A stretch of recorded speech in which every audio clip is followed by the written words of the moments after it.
Looked like a bunch of flip-flops. Yeah, this thing started out with the old core memories with the toroid cores. Yep. Yep. Then they put in RAM later on. And that was just something like, I'm trying to remember what they put in. I think it was 32K. You couldn't even run a Raspberry Pi on that. Nope. Nope. You could boot up a Commodore 64, but not have any room for anything else. That's about right. VIC 20. VIC 20, yeah. Remember those too. Yeah. I never had a VIC 20. But my first home computer was a Commodore PET. No, I had a Commodore 64, the beige one, and then I had one of the white ones that looked like kind of like the Commodore 128. And then I had a Commodore 128. Then I had the Amiga. Yeah. You know, I went from a Commodore 64 to an IBM PC. You know, we had those at work. You know, yeah. But I can honestly say, since I have moved from Texas to here, I have not found not one of those little square things where I had my notcher and I would notch the floppy so I could use the other side. I don't know how those things get into whatever they get into, but you know, I got rid of that computer when shortly after I got out of the Navy. In 95, and I would say up until about 5 years ago, I was still finding them stupid little notch things in toolboxes, and you know, wherever I was at, because you know, I would sit there and be watching TV, and I'd buy 1,000 floppies at a time. Yeah. And I would sit there and just in my, you know, notch. Oops, I already notched the side that already had a notch. Cool. Yeah. I took all my old floppy drives, floppy disks, and threw them out when I moved out of Atlanta. I had a bunch of them, and that was just 3 years ago, 4 years ago, and I moved out of there. I might have a few, you know, here and there, maybe. Well, I know I've got some, because somewhere up here I've got a box that's got some Zork 1, Zork 2, Hitchhiker's Guide to the Galaxy, wherever that box is. My wife bought me some old games. So I have an old slow computer that I can put the floppies in. But the floppies, you know, they already had a virus on them when I got them. So I won't put them on any computer that's got a hard drive. Yeah. I'm afraid if I ran an antivirus software of today's era, it would blow away the file instead of trying to remove the virus. I'd rather play the game with the virus than lose the game. Yeah. But those are the old games where you know, it's just you and the keyboard and you're typing. There's no graphics. It's just text. Yeah. All right, guys, can you guys hear me all right? Hear you great. Very good. All right, we are recording on YouTube. Yeah, I forgot to change. You guys will just have to deal with the commercialization here. Oh, that's all right. Yeah, it's no secret where I work, okay? Anyway, if you want, I'll find a CNN one and wear it next week so we can have fair and balanced. I don't know, but anyway. Oh my God. I think I'm afraid I'd have to be excused to go into the other room and vomit. Yeah, I'm not gonna say anything else. Anyway, okay, guys, everybody, thank you everybody for coming and welcome. Sorry for the late start.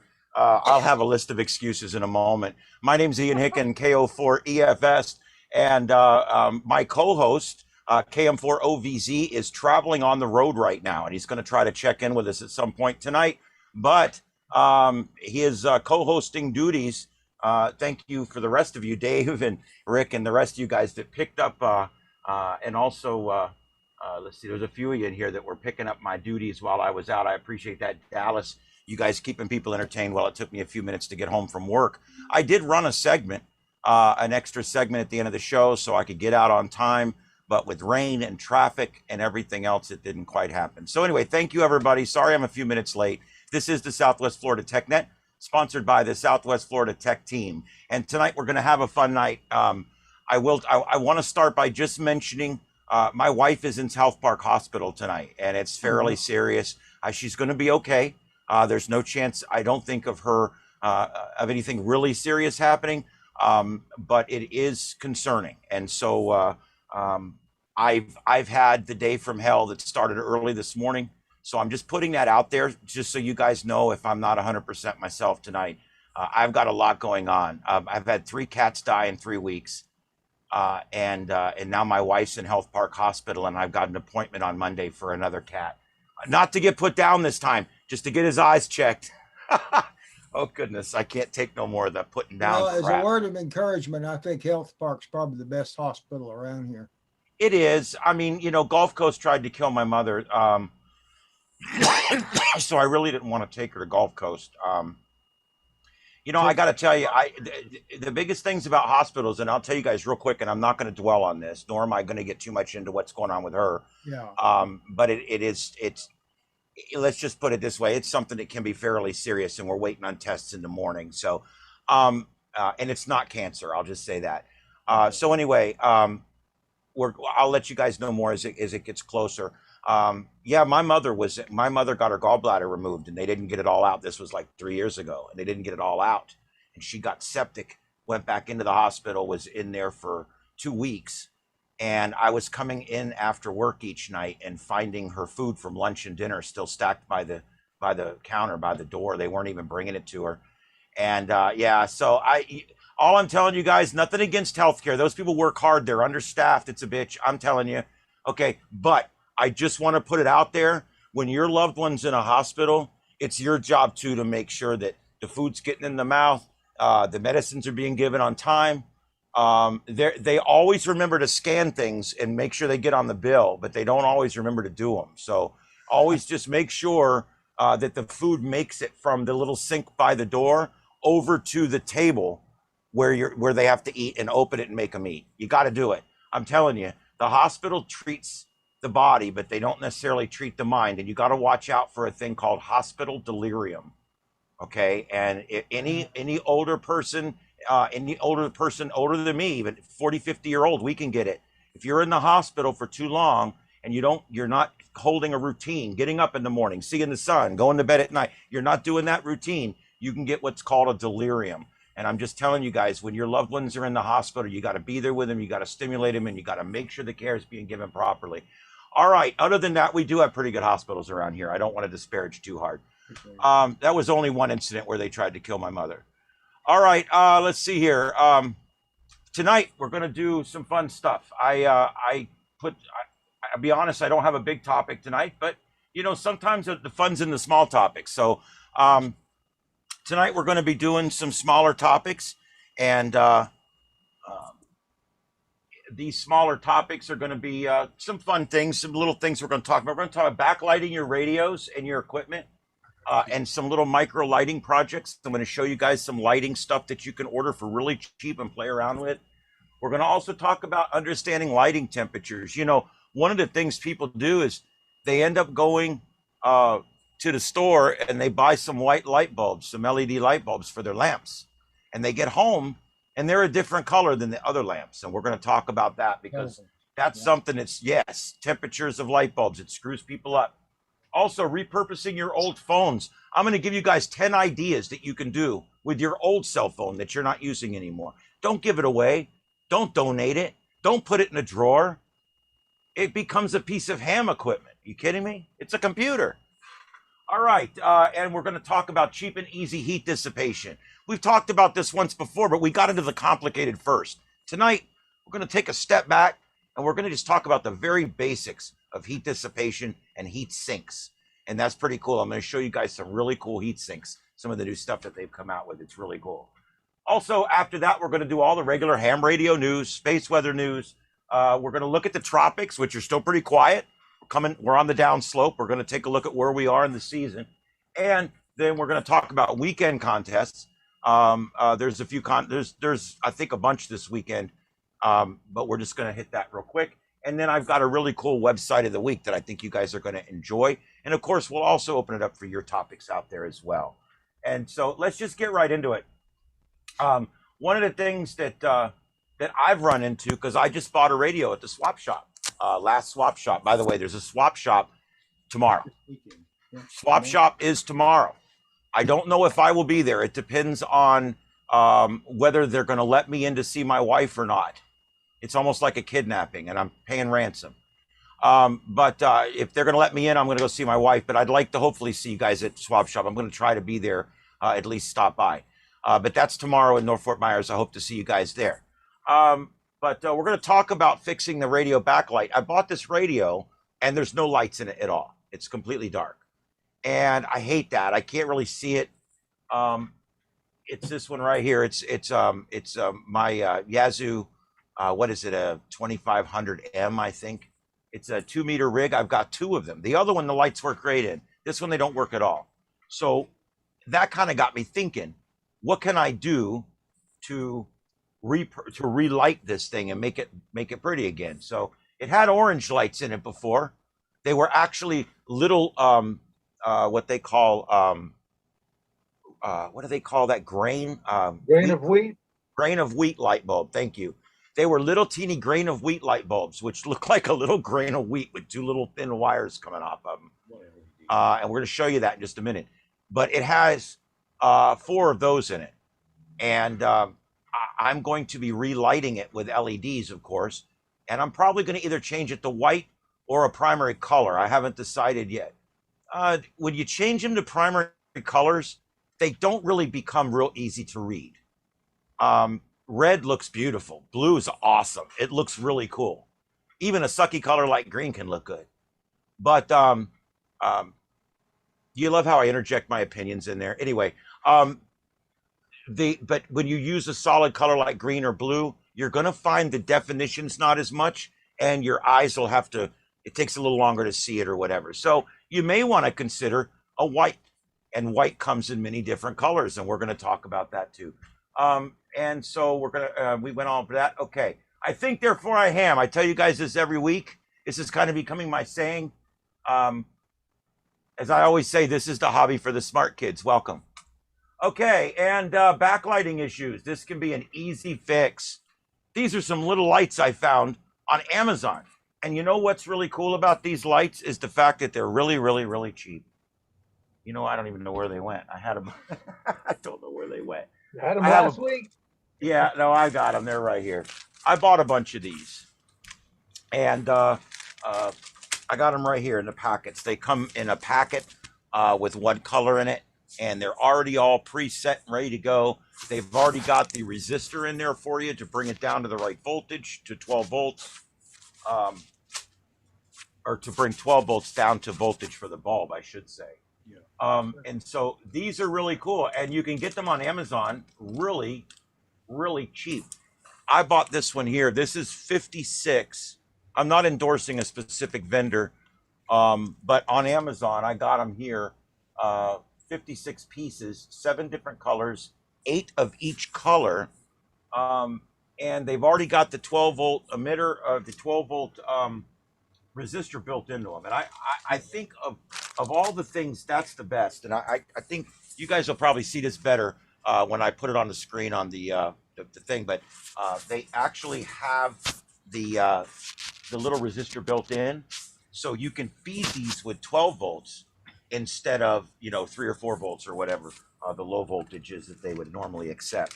Okay, so you can buy you a pack of these and just leave them sitting around for $7, right? I mean, come on. Now we're going to talk about replacing the bulbs in our radio. The first thing we have to do is identify how we're going to do it, and this just gives you some ideas. I can't go through every radio and how exactly it's done. Number 2, a lot of this is finer work than I can do. I'm going to have to pay somebody to do it for me, or at ham radio, somebody may just do it for me. But what I want to show you with this picture here is on the board of your radio, you'll see this thing right here. That's actually your capacitor right there to step the voltage of the radio down to whatever the bulb is in the radio. And it can come in any form. you can actually go into the radio and figure out how you're going to do it. You can find the voltage on the board that's going to the other lights, and then you can put your LED lights in. But we're going to have to watch our voltage, and we're going to get into that in just a minute. I want you to see something else. This here is what they call a seed of grain. Grain of wheat. Grain of wheat. Thank you, grain of wheat. I learn. See, every night I learn something because you guys tell me 5 times. Grain of wheat bulb, and these are very common in your 90s and 2000s radios. I got a 2006 here and a 2008, and they've got these in them. Anything newer than that, you're probably going to see LEDs. You can see LEDs as old as 2000 radios. It all just depends on who made the radio and what scale the radio was, as far as, you know, whether it was an upscale radio or a bottom of the line radio. Okay, but these are all the different kinds of bulbs that you can find to put in there. You take your radio all apart, and you have to figure it out. Now, when we're looking at the kind of bulb, we need to first identify the bulb. The best kind of way to identify the bulbs that are in your radio is not visually. Go to the manual, go to the parts list, go to the website, find the bulb that way. It's just a lot easier. And it's going to tell you exactly what bulb is in your radio for your model number. And then you need to match it up and find it. I strongly suggest against replacing incandescent bulbs with incandescent bulbs. But you can still get these kind of small bulbs. They are still available out there. You're going to want to identify the base on your bulb if it takes a base. If your bulb has a base, that's easy. Now we can replace it, and it's going to be really easy. A lot of them are solder in, and that's where you start running into problems. And we're going to get into a way around that in just a minute. First thing you want to do is identify your bulb. Most of them are going to have like an automotive type base. You're going to find this is like a flashlight base. I haven't seen any of those in radios yet, but there's a lot of these here. The small screw base, quarter turns as they're called. Yeah, you'll see some, these are the old indicator lights. You'll see those a lot in the 70s and 80s stuff. You may see something like this, a tube light where you've got a contact on either end. And again, something like this, maybe you may find in a radio. I've also seen one radio that had a push in like this, where the glass actually pushes into the socket and there's a wire on each side of the glass. And I haven't seen these, but I'm sure you'll also find some of the smaller screw-in ones as well. Again, you want to switch it to LED. There's just so many reasons why the LEDs are better. They're going to take less energy, both off your electric bill and off your power supply. But you do have to make sure your voltage is right.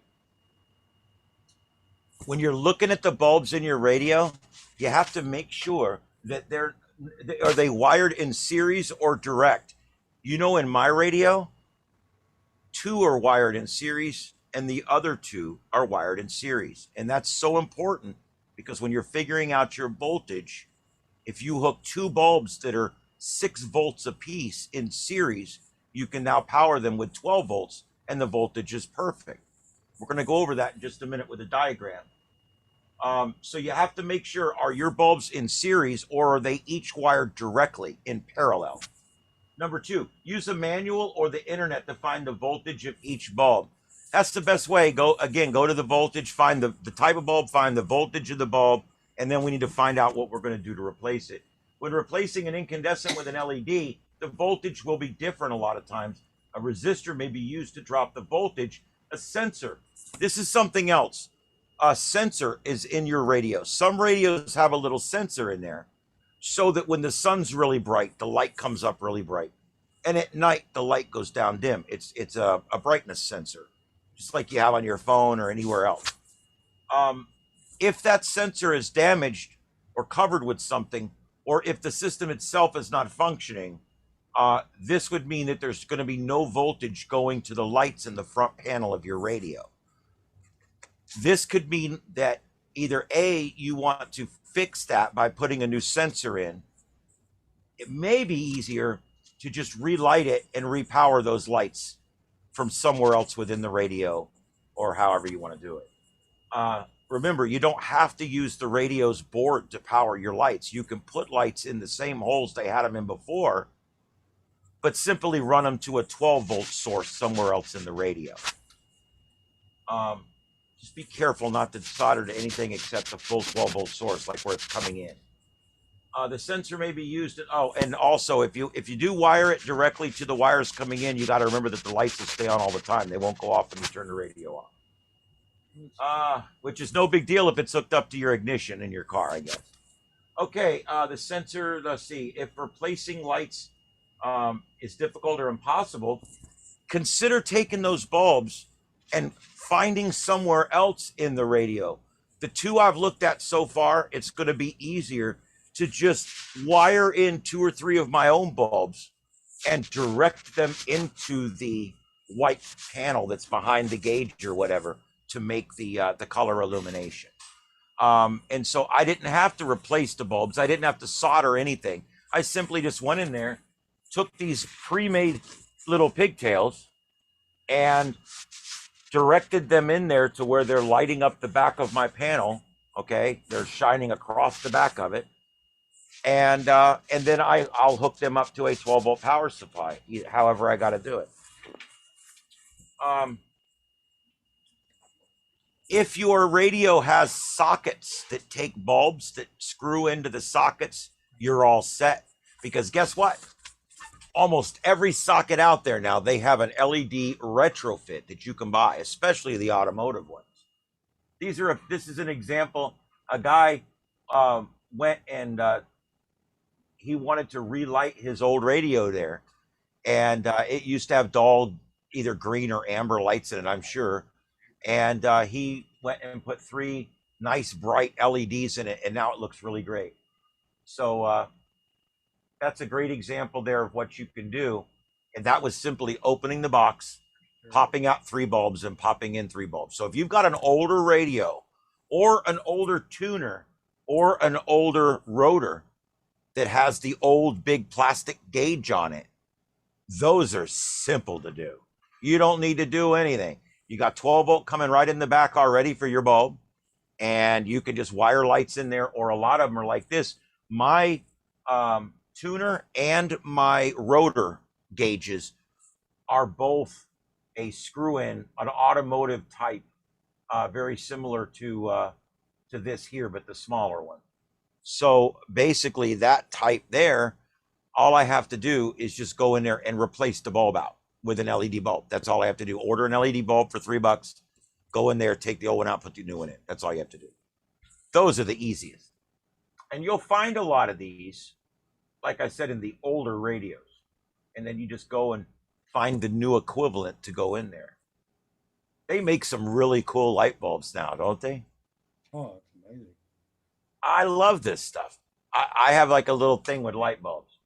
All right, so let's get back to that series and parallel. This is something that's important because I found out a lot of the radios out there wire the lights in the radio in series.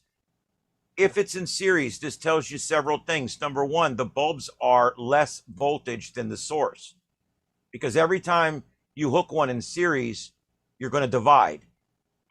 So if you hook 5 bulbs in series, you're going to take the feed voltage and divide it by 5, and that's your bulb voltage. Okay.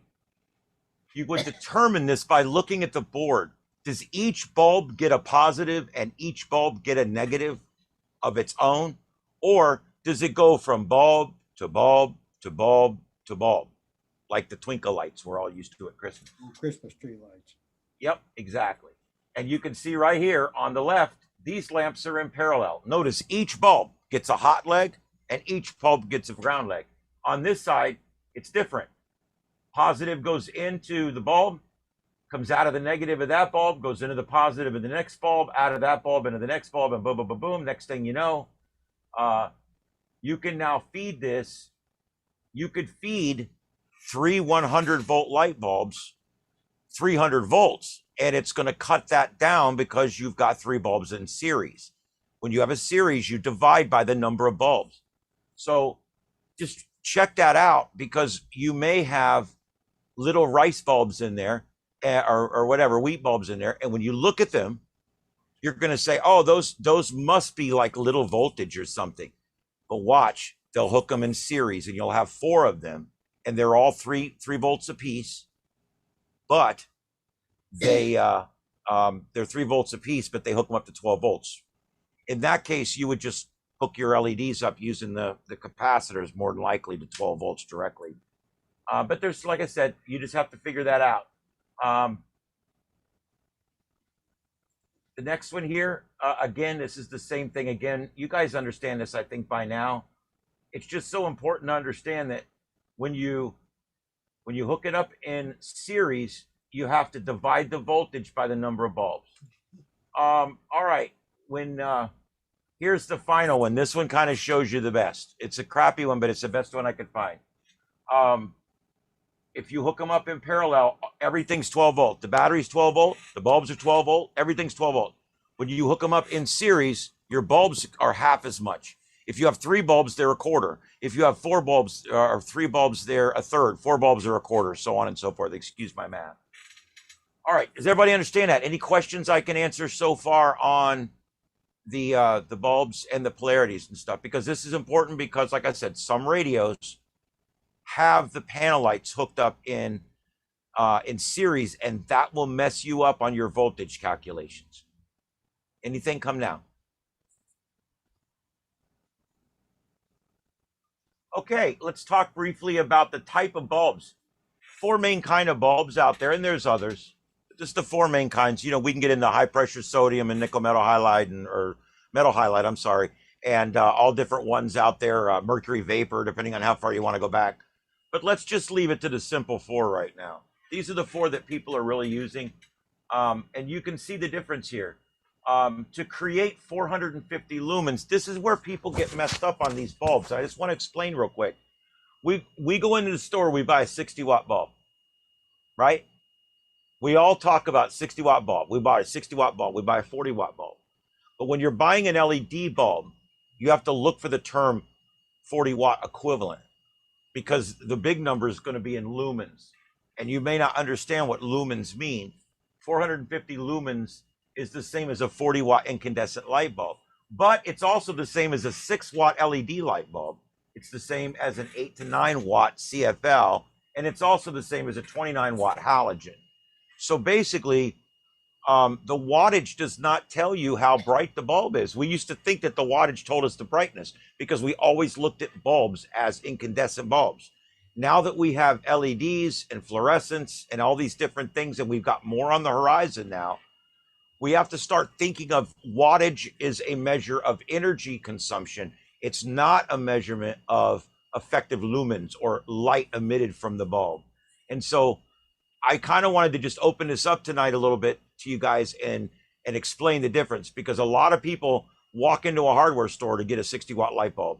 You're going to get home, it's not going to be a pleasing color that you wanted, it's not going to match your other lamp, and it may not be the brightness you wanted either. So what you want to look for is look for the small print on the box. Somewhere on the box it'll say this is equivalent to a 40-watt incandescent light bulb. That's what you're looking for. Truthfully, that should be in block letters right at the top. But for some reason, they're wanting to break us of the habit of looking at wattage as a measure of lumens instead of a measure of input energy, or used energy, I should say.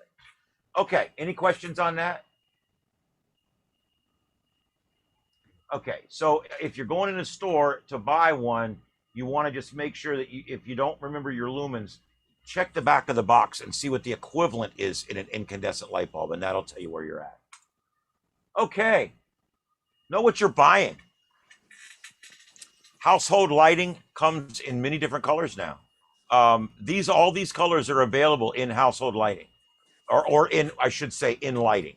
Some of these are commercial, but when you go buy a bulb, you'll buy a bulb in this color here. Oh, that's a beautiful color.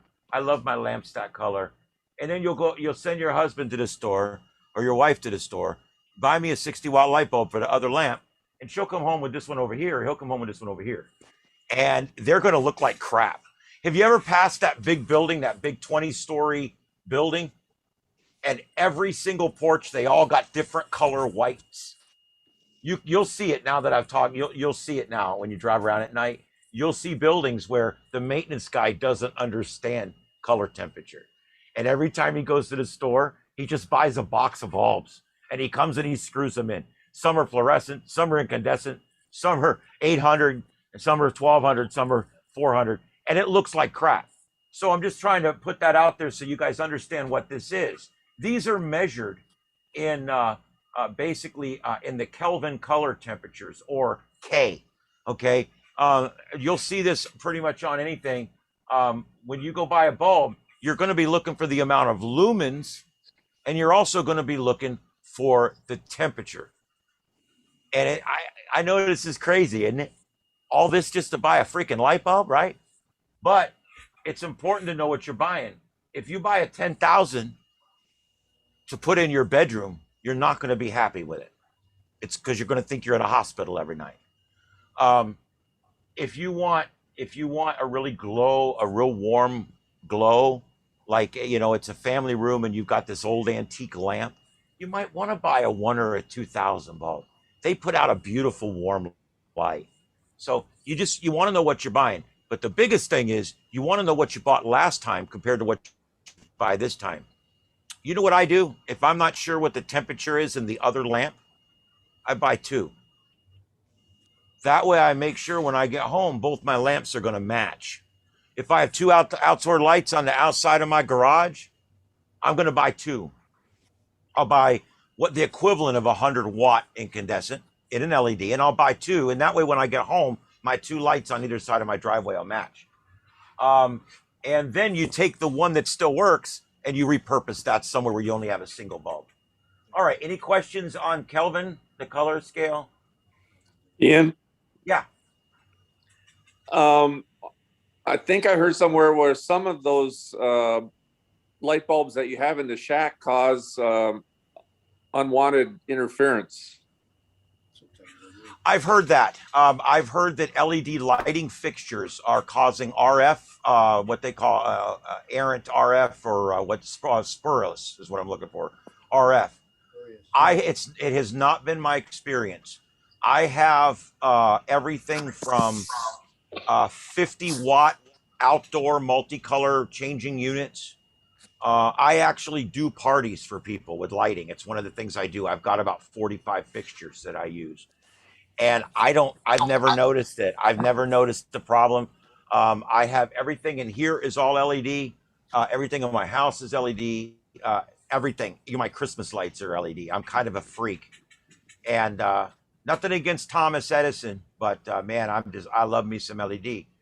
But that being said, I have never heard that hum or had that spurless HF. Has anyone had an experience with that? You got to get the radio up real close to the light. I've noticed it just for that. But for our purposes, when the antennas are outside, there's no problem. Has anybody had any issues with that? Anybody else? Okay, and I have read that. I read that just when I was doing the research for this net. I read that there was issues with HF radios and some of the LED lighting. It's like anything else. These lights, when you buy an incandescent light bulb, it's pretty simple. It's this and it's a little wire, and that's it. When you buy one of these, there's actually a resistor that has to be in there. And like with anything that converts power, if it's cheap, we're probably going to get noise from it. All right, one final slide here just to give you one last shot at this. I'll be honest with you, from my home, I like 4,000 or 5,000. That's my personal. I like 4,000 for my home. If I had an outdoor porch where I might want to try to deal with bugs and stuff, but without putting an ugly yellow bulb, I might try that 1,000. Would be kind of neat on an outdoor porch or something. And you want people to believe that your business is really clean and really open and really great. You want to get up in the 8,000 and 9,000 range. That's where you get into your institutional colors up there, and people, it seems more clean and more institutional, and that's what people are looking for in some environments. When you go to hospitals, generally everything in a hospital is 8,000 Kelvin. That's just right around there anyway. Okay. Any more questions on the colors of lights or any of that kind of stuff? Anything like that?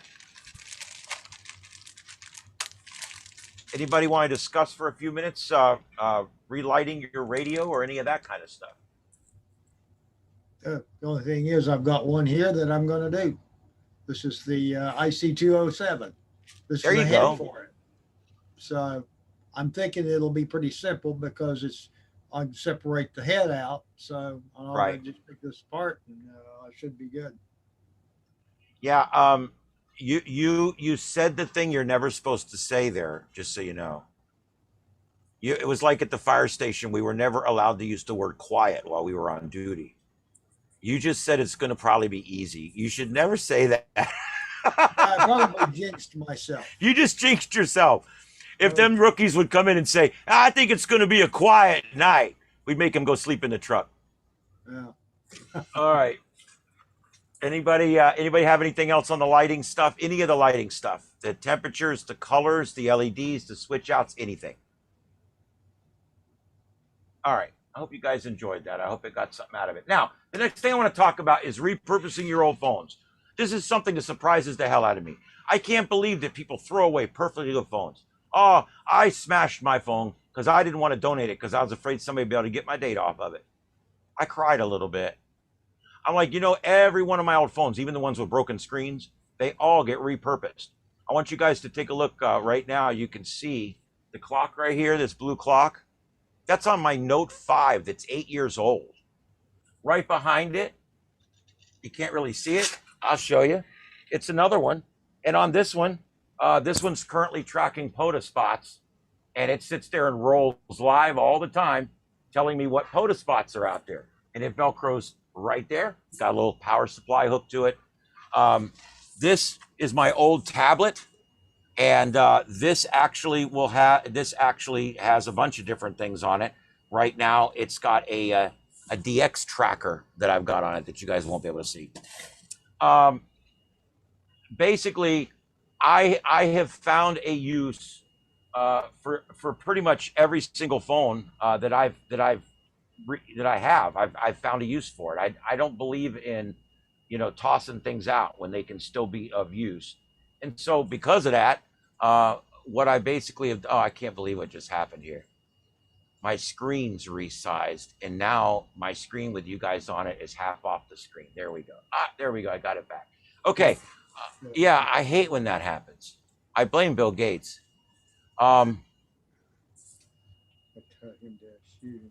Yeah. So anyway, all right. So let's talk about this. What can we do with our phone? Okay. So I got an old phone sitting in my drawer. Maybe it's 6 or 8 years old even.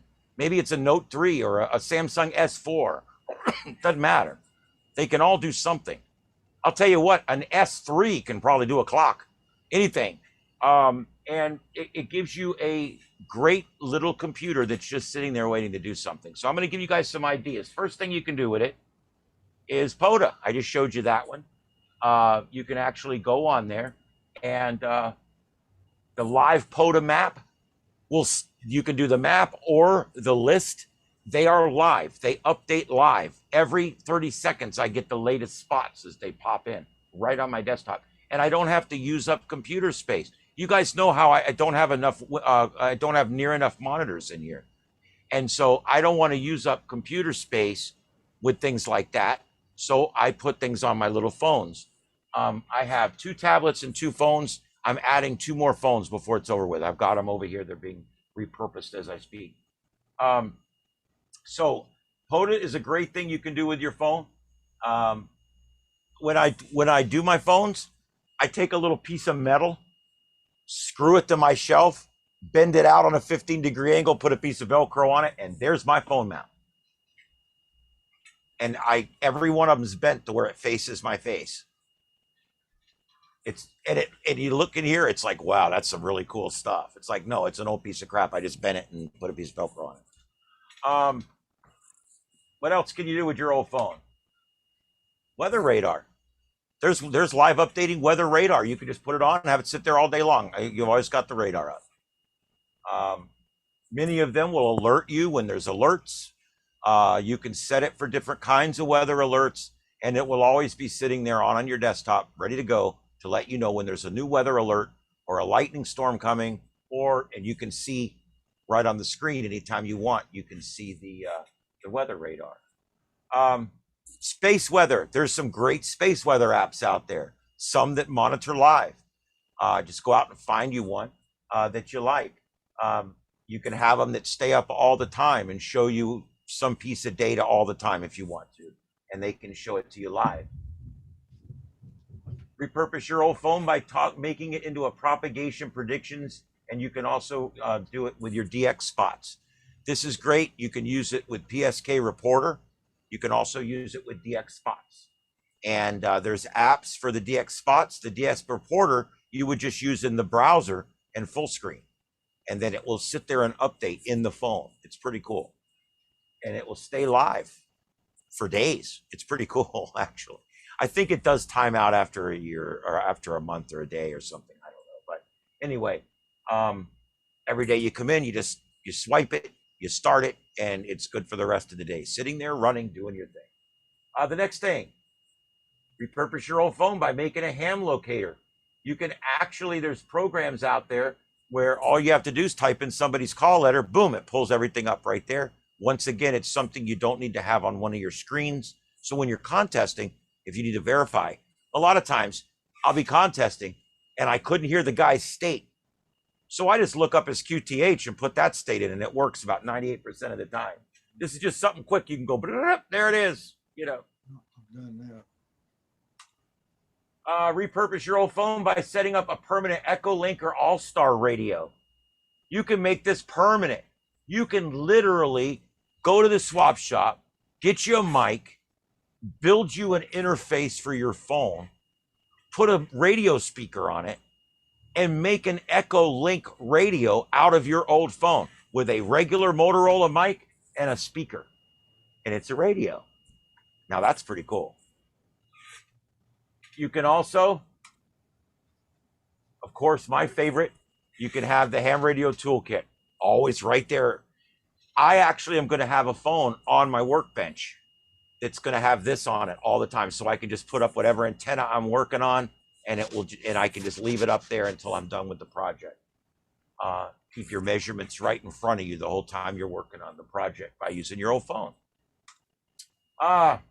Make a slow scan TV receiver. You can actually take your phone and hook it up to anything that receives radio transmissions and let it sit there and scan for SSTV signals. If you're wondering, is there ever any SSTV signals on the VHF channel? Well, you can plug in your output of your radio into your phone and leave it on overnight and see. You know, I leave stuff on overnight a lot just to see what I can come up with in the morning. It's kind of like fishing. All right, so that was pretty much it. Does anybody have any questions on the repurpose? I got another one that I do. Yes, yes. I've got an old phone that I had several years ago. All these phones are IP devices. So I set mine up on Wi-Fi and connected up the stereo receiver. It's got a receiver for receiving Bluetooth, and I use it for receiving satellite radio. You know, get it over the internet. So I get it piped into my stereo system. Works great. That's perfect. Yeah, there's your satellite radio right there on your desktop, or right there on your console.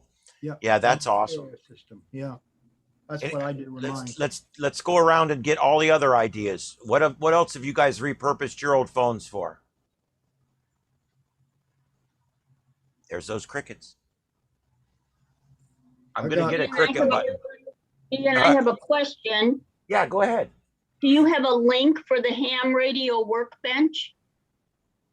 Oh, I don't know if that's one I use. I don't know. You got an amateur radio tool. Are you talking about the toolkit, right? Yes, please. Yeah, if you type in, go to the Play Store and type in ham radio toolkit. Okay. And you're gonna look for the green icon. Okay, thank you. Okie doke.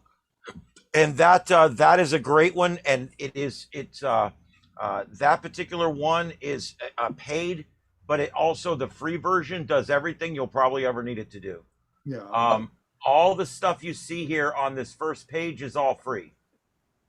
So it pretty much does all your antennas. When you get into some of the high-end calculations, they want you to pay a couple bucks. Okay, But yeah, it's this screen color, and I think Yeah. it's a picture of a Yagi antenna in a circle is the logo. Yeah, it is. Yeah. Okay. Look at it right here. thank you. Okay. Yeah. And if you put toolkit, ham radio toolkit is the keywords you need. Okay. You've also got grid square locator. You got a number of these things on there. I'll pull a bunch of them down. Oh yeah. Yeah. And there's also a bunch. Just like go to ham radio. Just go to the Play Store Yeah. and type in ham radio and just start looking at them. You'll be surprised. There's actually services out there for a small amount of money that you can turn your phone into a two-way radio and actually use an HF radio over your phone. Yeah. There's a number of things like that. Another thing you can do on it is you can use it as a web SDR receiver. Mhm. You Mhm. can actually go to web SDR, take the audio out of your phone and put it right into your computer or wherever else you want to put it, and you can listen to it, or you can decode it with your JS8 or your FT8 or your FL Digi or whatever. Another thing you can do is you can decode and encode CW using it. Got that Morse code reader. Yeah. And so you could just put that right in there. If I had more time today, I was going to put all these slides in, but it didn't quite make it. That's okay. There's literally about 40 ideas that I came up with thinking about this over the week, but they didn't all quite make it in the slideshow. We've come up with most of them here, though. There's others. There's still other things you can put on there that you can use. You can also use it as a YouTube video player, so that you don't have to use your computer or another thing that you're using. A lot of people don't have, like I do, 20 computers. So this gives you a way to get that one more piece of information in front of you without installing another computer. So, Mhm. all right. Some great ideas. Thank you. All right, for Right, those that have anything- Wi-Fi at home, I use a tool called Wi-Fi Analyzer, Oh, I love that one. Oh yeah, I've got and one. that lets me find where all my dead spots are, because I have these pucks that I can move around, that are Wi-Fi mesh nodes that will extend my Wi-Fi. And I find that whenever I get one of those where I think I've got it all figured out, the Wi-Fi changes, and I may need to move one of those to the sunroom or a far end of the house. But the Wi-Fi Analyzer, that has saved my bacon so many times, because I have just too many neighbors, and every time we get a power glitch, those things all go to like the same channel. Yeah. And just when I think that nothing's working, because I'm thinking it's, the internet's broken still, I find out, nope, I'm on the same channel as everybody else. I have to log into my router and force it to go to a different channel. Mhm. That's like I went and set my Wi-Fi to a certain channel. That way it never does that.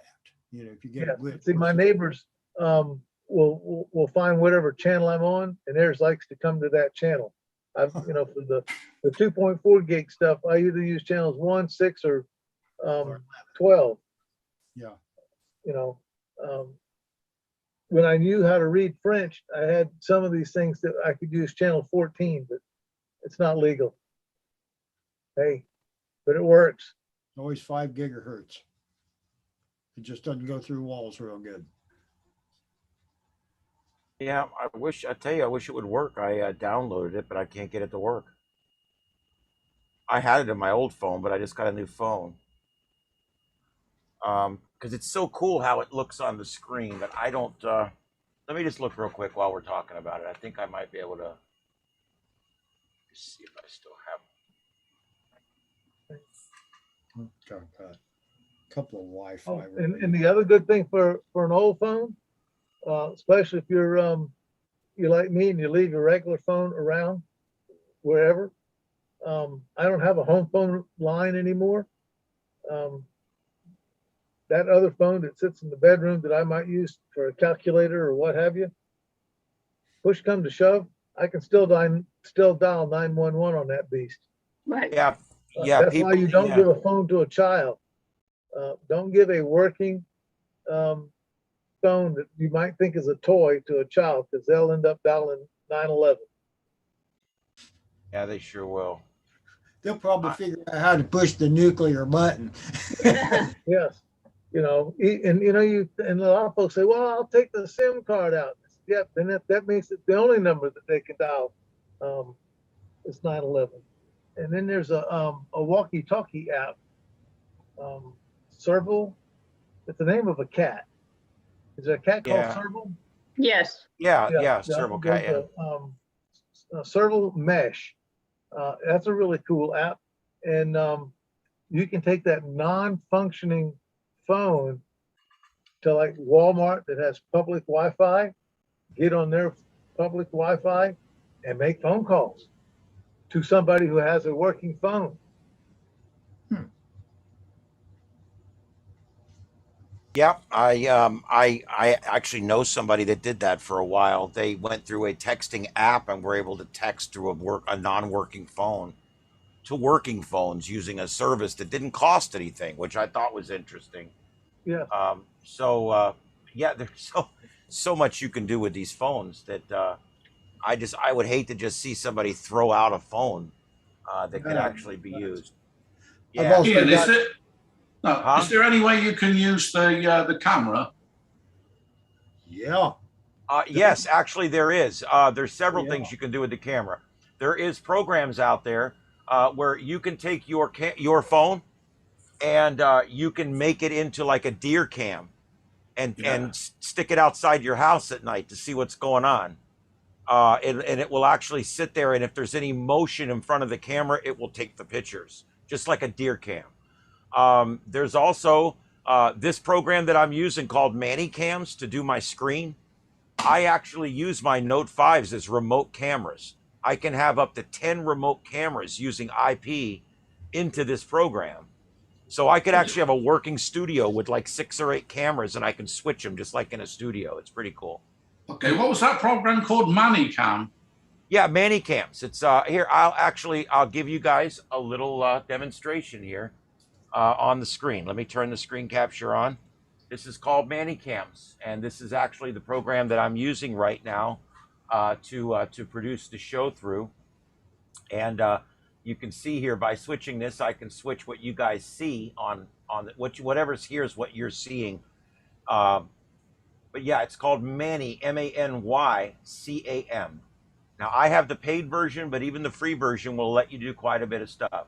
But then I can switch to whatever camera I want, and I can have as many cameras. If you have the paid version, you can pretty much have as many cameras as you want. And it's pretty cool because you can actually have all your different cameras, and you can move your things around, move your cameras around, figure out how you want to do things. If I want to, eliminate the shelf a little bit there, or however I want to do it, I can actually take this and crop it, make it bigger, do whatever I want with it. It's pretty cool. And you So see, you're actually using phones now? no, I'm actually using 2 web cameras right now. Okay. Because with the phones, it requires setup time. Because when I get home, I have to turn them on, set them up, authorize it on both ends, put them up where they got to be set. It's just easier on short notice like this to just choose these 2. But when you see that view I have from the back and the view I have from this side, those are old phones. Okay. So it all depends on which view I'm using. But this also allows you to do splash screens, and put the clock on there. You can put scrolling bars. There's all kinds of different things you can do here. Draw on the screen. You can move They can anything. also be used for Zoom calls. Yeah. Yeah, you can use it for just your regular Zoom calls, like if you're going to go to the bathroom, instead of turning your camera off, you can just have this on a second screen and just transition to this screen. And then when you come back to the bathroom, you just transition back to this screen. I also like it because I can put things on here when the screen's not the right shape to make it the shape I want. But I like it. It also handles audio. You can have multiple audio streams. I don't use this program to deal with my audio because I don't need it to. I have a mixing program that does that. But this one here can do your audio mixing for you as well. I use this when I do the hurricane broadcasting. Look at that. There you go. That's what people see when when I'm doing I'm rebroadcasting all the SARnet and all of the amateur radio feeds over the audio side on the left and right channels. On the video, the video side of it, this is what you would see. And the scroller has all the different channels you're listening to and all that kind of stuff. But I play this just to help with our algorithms mostly. And you can even do all kinds of cool stuff like this. Hey, everybody. There's a little screen I made. And each of these is just a little element that you can move around. And this camera is obviously not connected. That's why it's showing up like that. And this camera is not connected. But that's basically, how it works. Any questions on Manicam that I can help you guys with? Yeah, the bottom line is these phones are Internet Protocol devices. So you can do just about anything with them that you would be able to do, whether or not you're hooked into the cellular network. As long as you got Wi-Fi, you can do a whole lot of stuff with them. Right. You can go on and pull stuff off the, Play Store. Mm-hmm. Yep. And I'll go ahead and switch back. There we go. All right. Let me move my Manicam back over here again. All right, there we go. Cool stuff. All right, yeah, that's Manicams. I like me some Manicams. I found Manicams back when I was doing my paranormal research show, and I have been using it ever since. I probably updated it 10 times. I've had a lot of different versions of it. All right, let's thing I want to talk about now that it's 9 o'clock. Why don't we take a 5-minute break?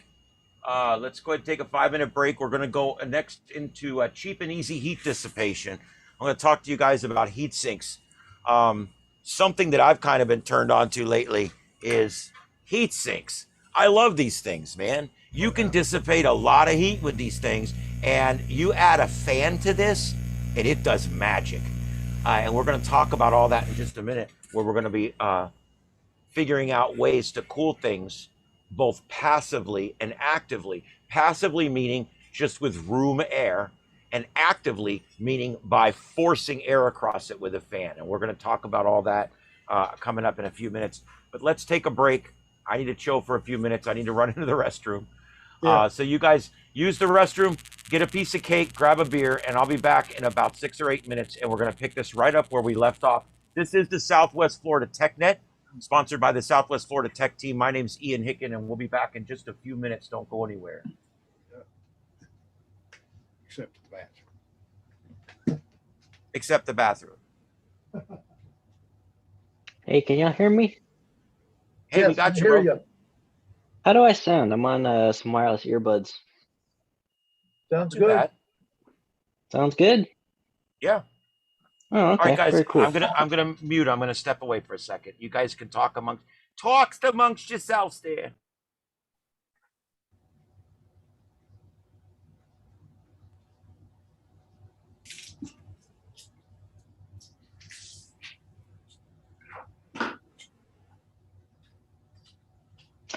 Oh, something that I can say here during the break, which is kind of this interesting thing we're doing.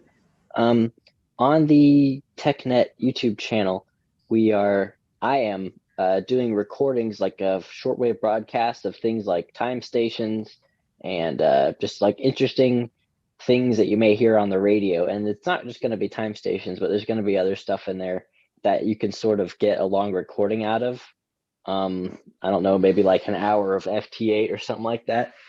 And we're gonna be uploading sort of like stock footage, but like stock audio of shortwave things you can hear on the air onto the TechNet channel. We already have one up of the CHU Canada time station, but I'm gonna be recording some more in the coming weeks and uploading those to the TechNet channel. Just kind of a cool little side thing we're doing.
not a negative heat sink.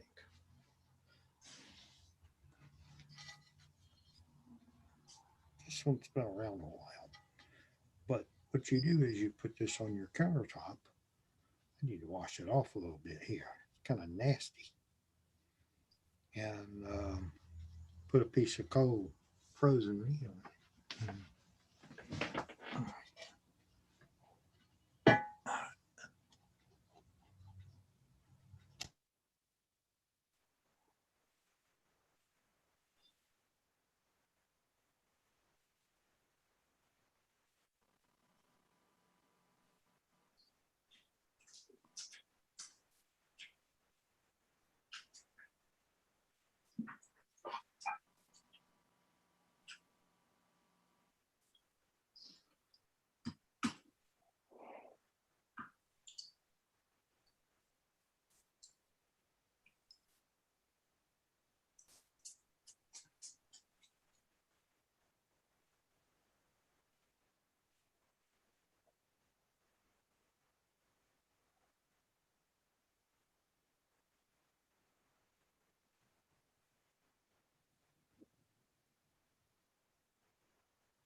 All right, guys, we'll start back up in about a minute.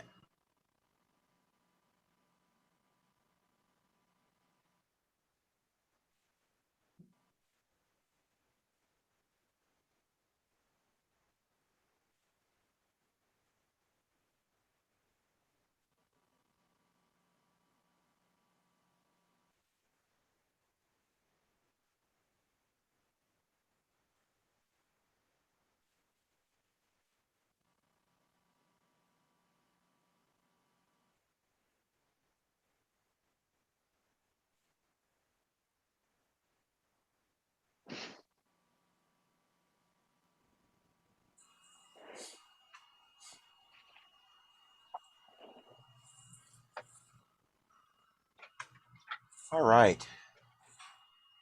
All right, we back? We good enough? All right, let's talk about heat sinks. One of the neatest things at being a retired firefighter, one of the things that's always fascinated me is thermodynamics.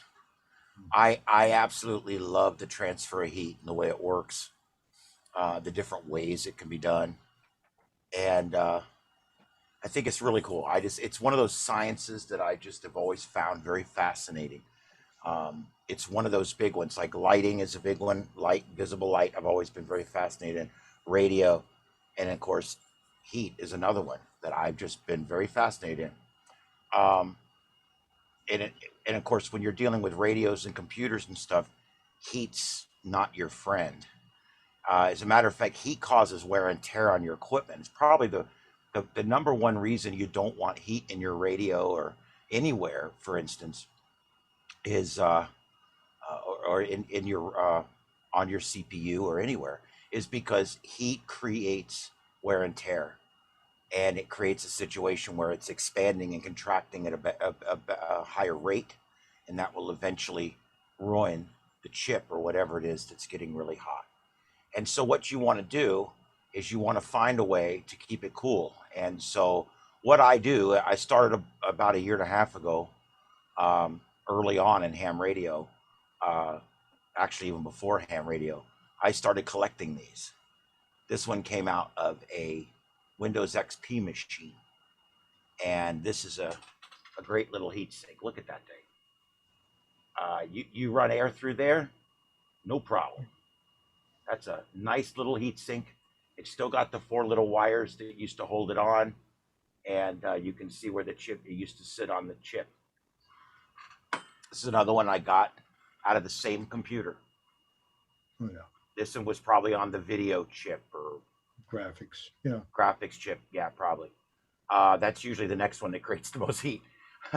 So this one was good too. This one's about a half the size, but works the same way. And you can see where the chip was connected on the bottom there. This one I got at the swap shop. Joe gave me this one with a bunch of crap. A deal that he gave me is a good deal.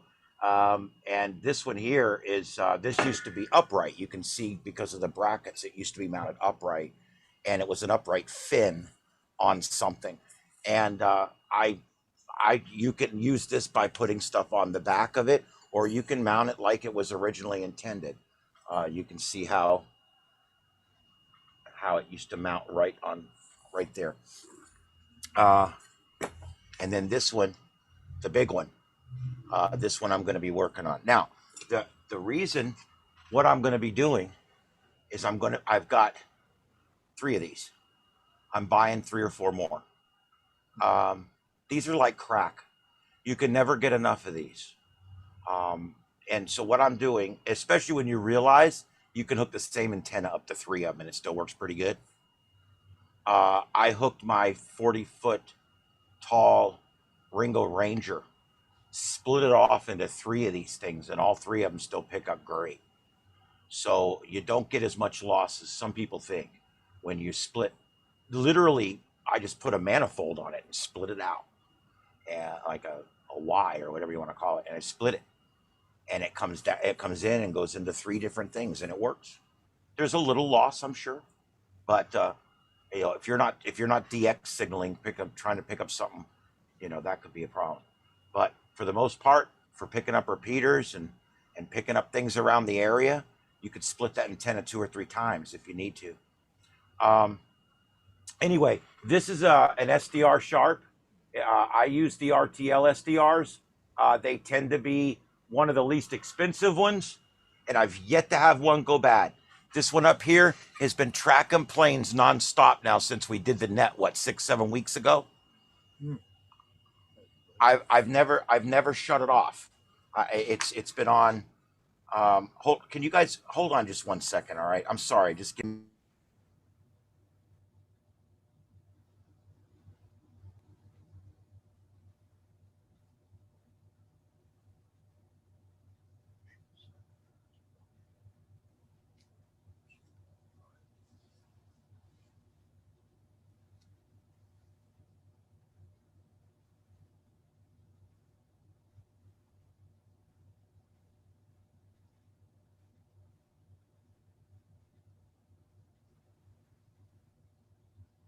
Sorry, guys. That was my mom panic calling because she's trying to find out what's going on with my wife. So I had to deal with that real quick.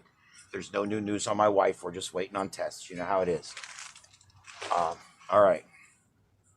So what I need to do is I right now I'm using one of these for one of the scanner feeds. I eventually am going to be doing 2 or 3 scanner feeds using these, but I'm doing something else. I'm using one for the planes to track the transponders on the planes. And then that one gets really hot because it's at 1.2 gig, and it gets really, really hot at that high frequency. So now I want to take and I want to do something different. Get this. I take this, I get 2 of them, and I can scan the Lee County trunking system. And what I do is the first one picks up the control frequency. The second one is directed by the control frequency to the channel that needs to pick up the mode that you want to listen to. Remember, when you're dealing with digital systems, you're not dealing with channels or frequencies, you're dealing with modes. And what you basically are doing is every time you key up an 800 or a 900 or a 1200 megahertz trunk system, anytime you key up on that system, your radio sends a split-second transmission to, I'm not talking about DMR, I don't know how, I'm talking about the county's system, the commercial, big commercial systems and the big government systems. There's a channel called a control channel.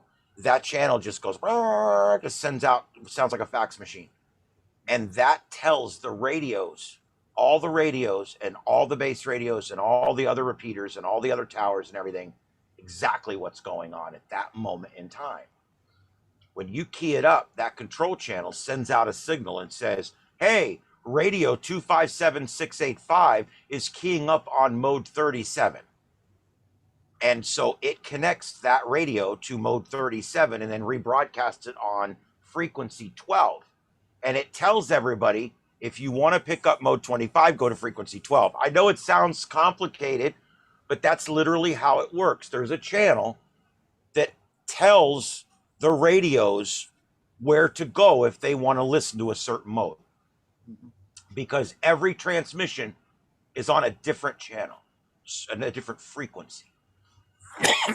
There's no pairs. There's outbound frequencies and inbound frequencies.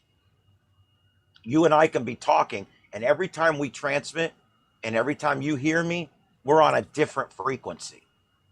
But the control channel, each time you key up, assigns you a frequency, puts the radios on it, and connects you together.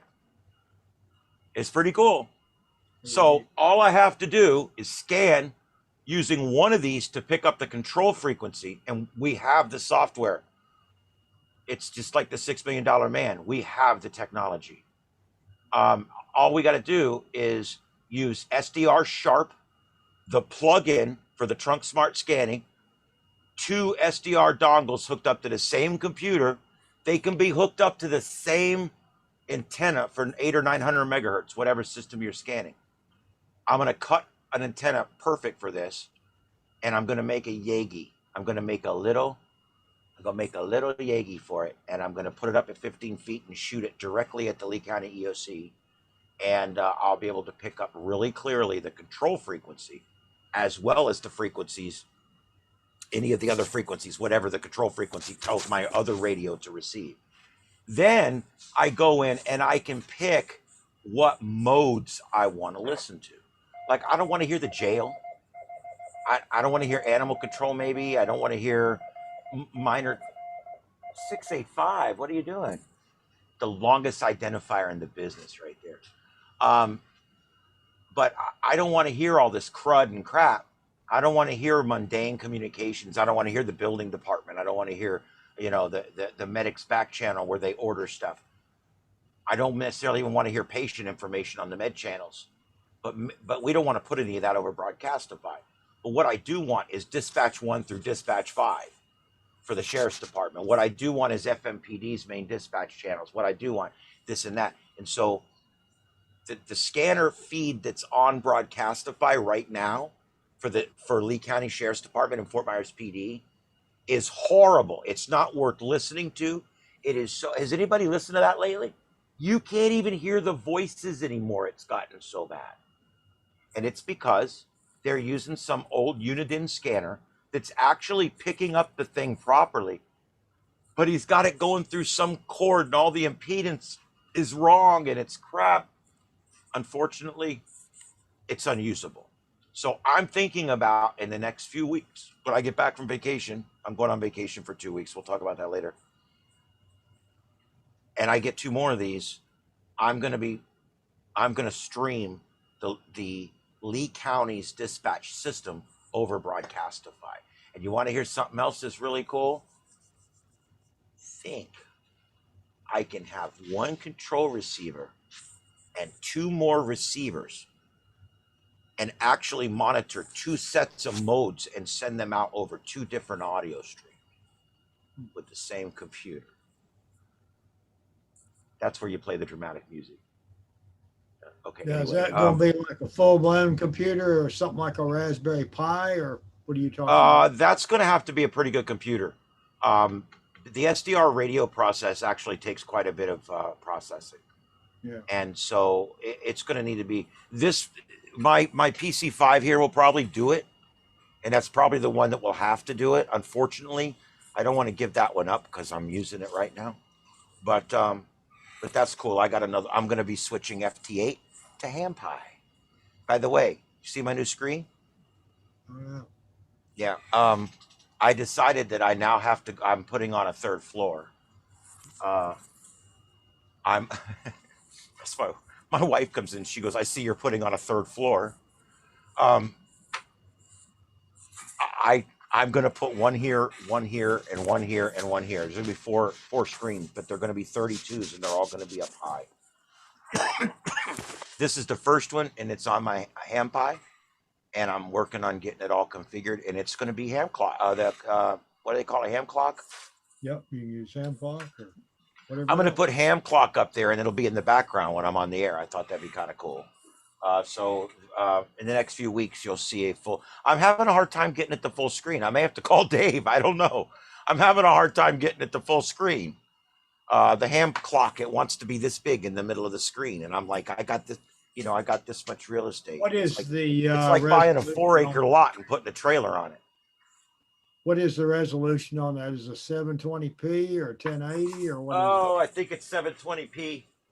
I'm having resolution issues, and I don't know how to resolve them.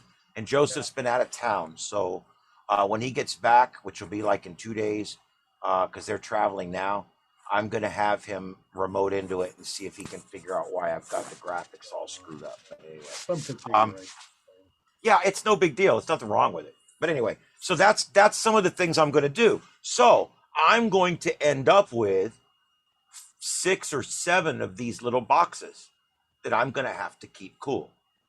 So my current plan is to take this heatsink that Joe sold me for like $1. It's a good deal. And I'm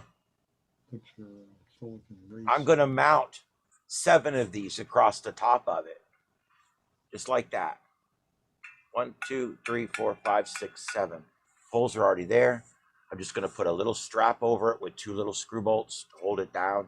You want it to be tight against the metal. The metal on metal contact is very important. And I'm going to put them all the way across here. And then I went and I looked for $3 a piece, or you can get them in bundles for a little cheaper.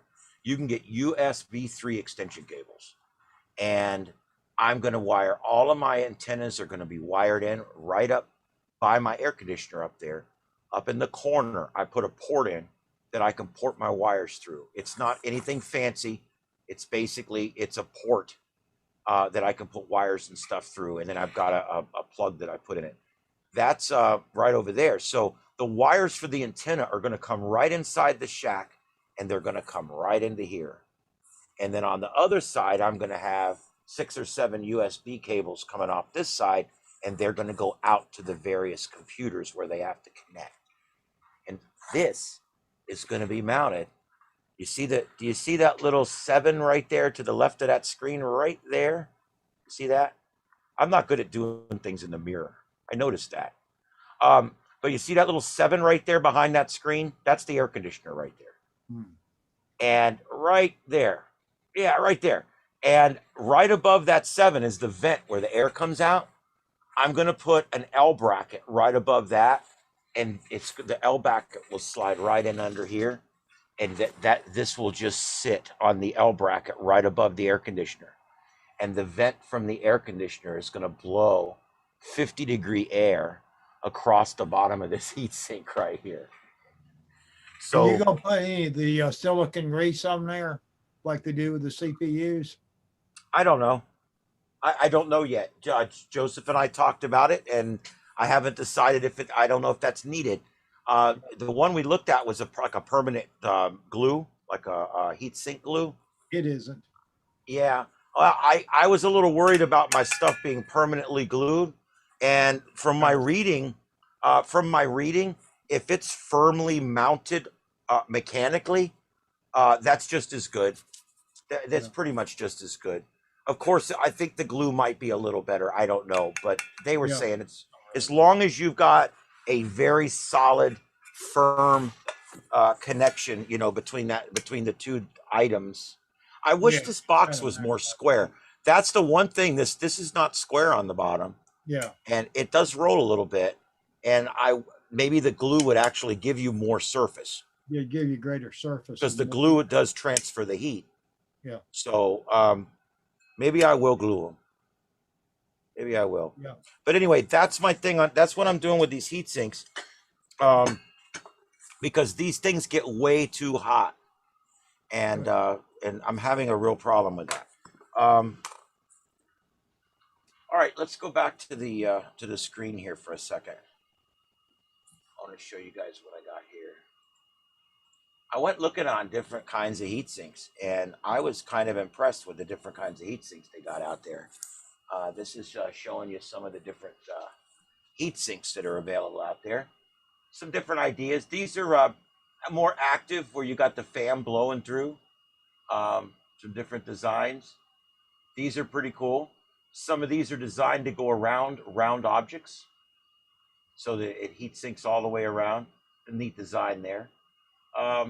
This shows you, this one is inside the computer. That's where I got that one I showed you from, right from the CPU.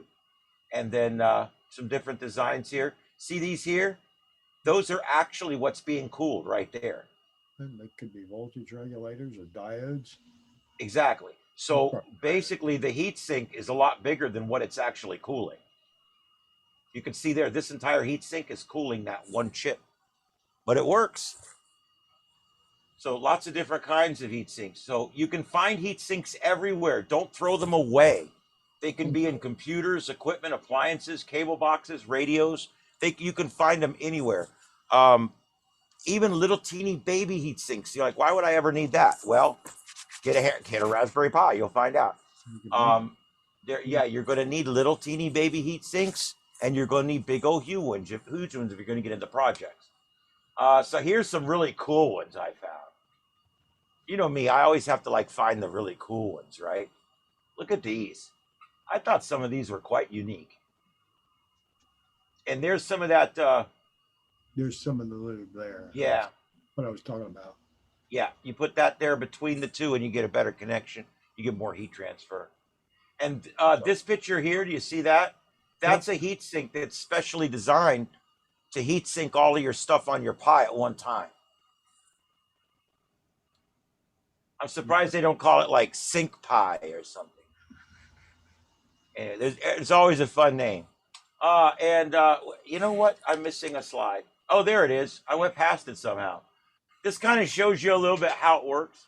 The air runs across there. I'm telling you what, when you force air across the fins, it makes a lot of difference. And then when you force cold air across the fins, you can make a lot of difference.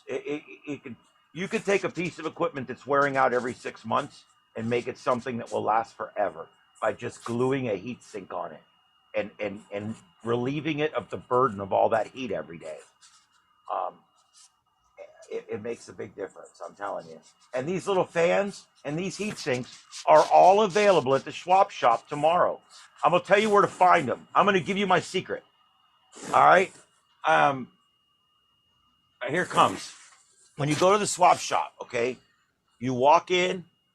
And by the way, they're getting it cleaned up in there. If you haven't been there in a while, it's cleaned up quite a bit. And Joseph and Joe are working on it quite a bit. You walk in, and there's those racks right there on the right, and then you make the right to go into the back room. You guys know where I'm talking about? You make that right to go in the back room. Yeah, the back room. Well, where the door opens for the back room, when you open the door to the back room, behind that door, there's like a secret little passageway back there behind those racks. If you slide back in there, that's where the fans and the heat sinks are. See, nobody finds them back there. That's the trick. I have bought 5 or 6 of these little fans. I've got one blowing on the top of my laptop, one blowing on the bottom of my laptop, one blowing on the back of my Yazoo, depending on who you are. And I got another one over there blowing up between 2 computers just to keep fresh air coming around. Those are all 12 volts. Those fans that come out of the computers are 12 volts. Just hook the red and the black up, just like you would anything else. They work right off your power supply. So you go there, open up that old computer you're going to throw away, take out the fan. It hooks up to your power supply. There you go. You're all set. Okay, let's say your radio has a heat sink on the back of it, okay? This is on the back. You've got a big radio, and you've got a little bit of this going on the back. Cool that. Put a little fan on that. Just because the manufacturer didn't put one there, don't mean it wouldn't be a good idea. Put a little fan, just wire tie it right on there, and hook it up to your power supply. So when you turn your power supply on, you're cooling your heat sink down. Finals, do you know what? And you guys, Rick, and you guys that have been doing this a lot longer than me, tell me if I'm wrong, but when finals go bad, it's because you were getting too much reflected power and it wasn't being dissipated fast enough, and that's why the finals go out. Am I right? Biggest reason they go. Yeah. So if you can dissipate the heat coming off the back of your radio a lot faster than you have been, there's a real good chance you'll prevent those finals from ever going out. If your finals stay cool and you never run it at 100%, I never run my radio over 90%. Unless I'm trying to get Japan on some crazy band or something, I'll run it up to 100 for a couple shots. But on digital, I generally don't run over 80.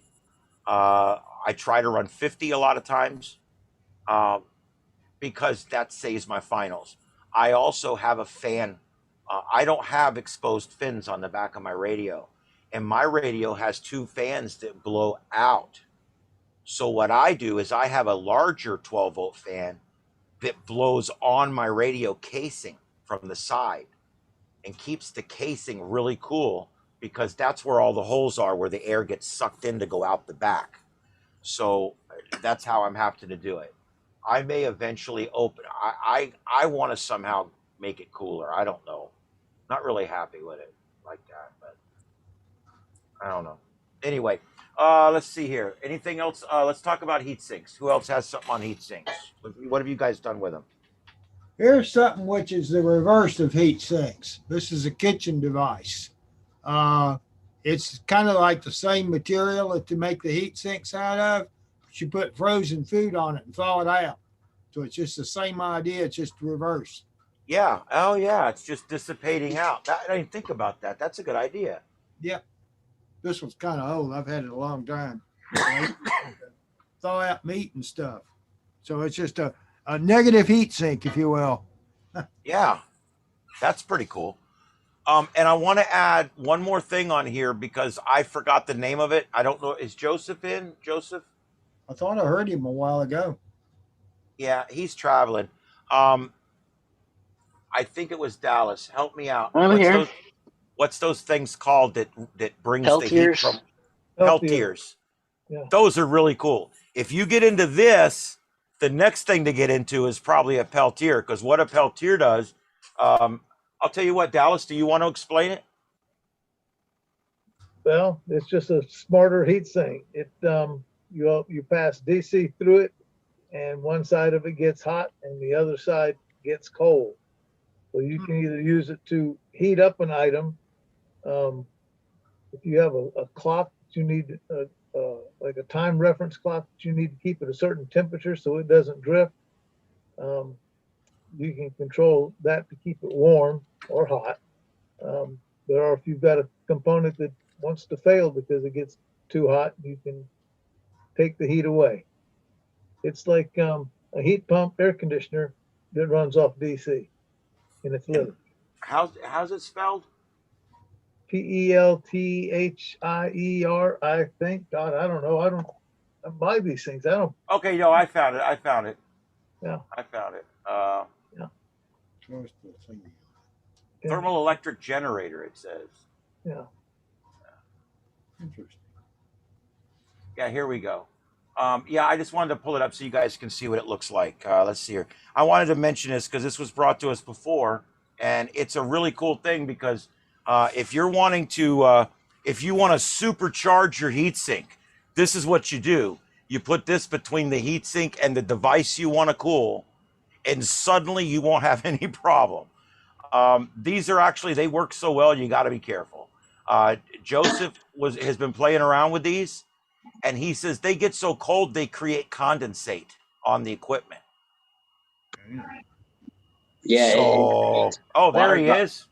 After about like 30 seconds of it being on, it starts getting all kind of water droplets forming on it, and whatever it's stuck onto, it gets water droplets. So you got to, if you're gonna do it on something, make sure you have a lot of ventilation, a fan blowing on it, on the heatsink, and do it somewhere dry if you can, because they get freezing cold. And I think if you leave it on long enough, or you have a slightly more powerful version, it will actually start freezing up and getting frost on it. I've seen pictures of those things covered with a mountain of snow because they work really well. I'm going to buy a couple just to screw around with, I think. Any kind of regulation in them, or you just plug it in and it just keeps cooling? I just plug them into a high current power supply. Yeah. There's no thermostat on them or anything. Well, what about if the applied voltage is your thermostat, right? I mean, if you apply less voltage, you get less thermal transfer, right?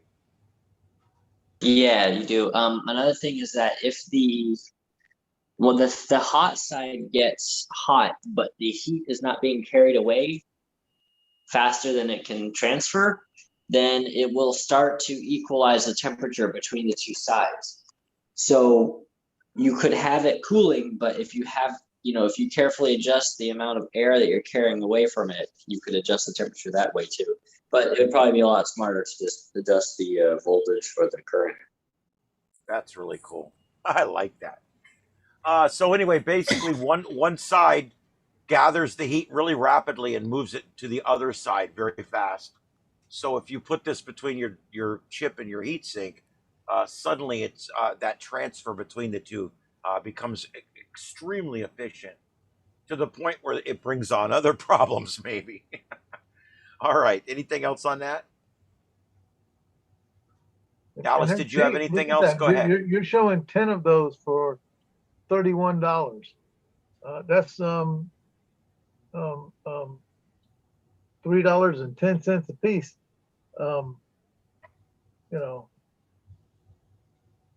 That's not bad, really, is it? Well, that's not bad. If you had a handful of folks buying Raspberry Pis, that looks like that's more than big enough to do the main processor. You could deep freeze the Pi and overclock it. That'd be called freeze pie. Yeah, frozen pie. I'm realizing that anytime we do something cool, we just add the word pie to it, and it's even cooler. Yeah. Yay! All right. Anything else on these thingies? Anything else on heat sinks?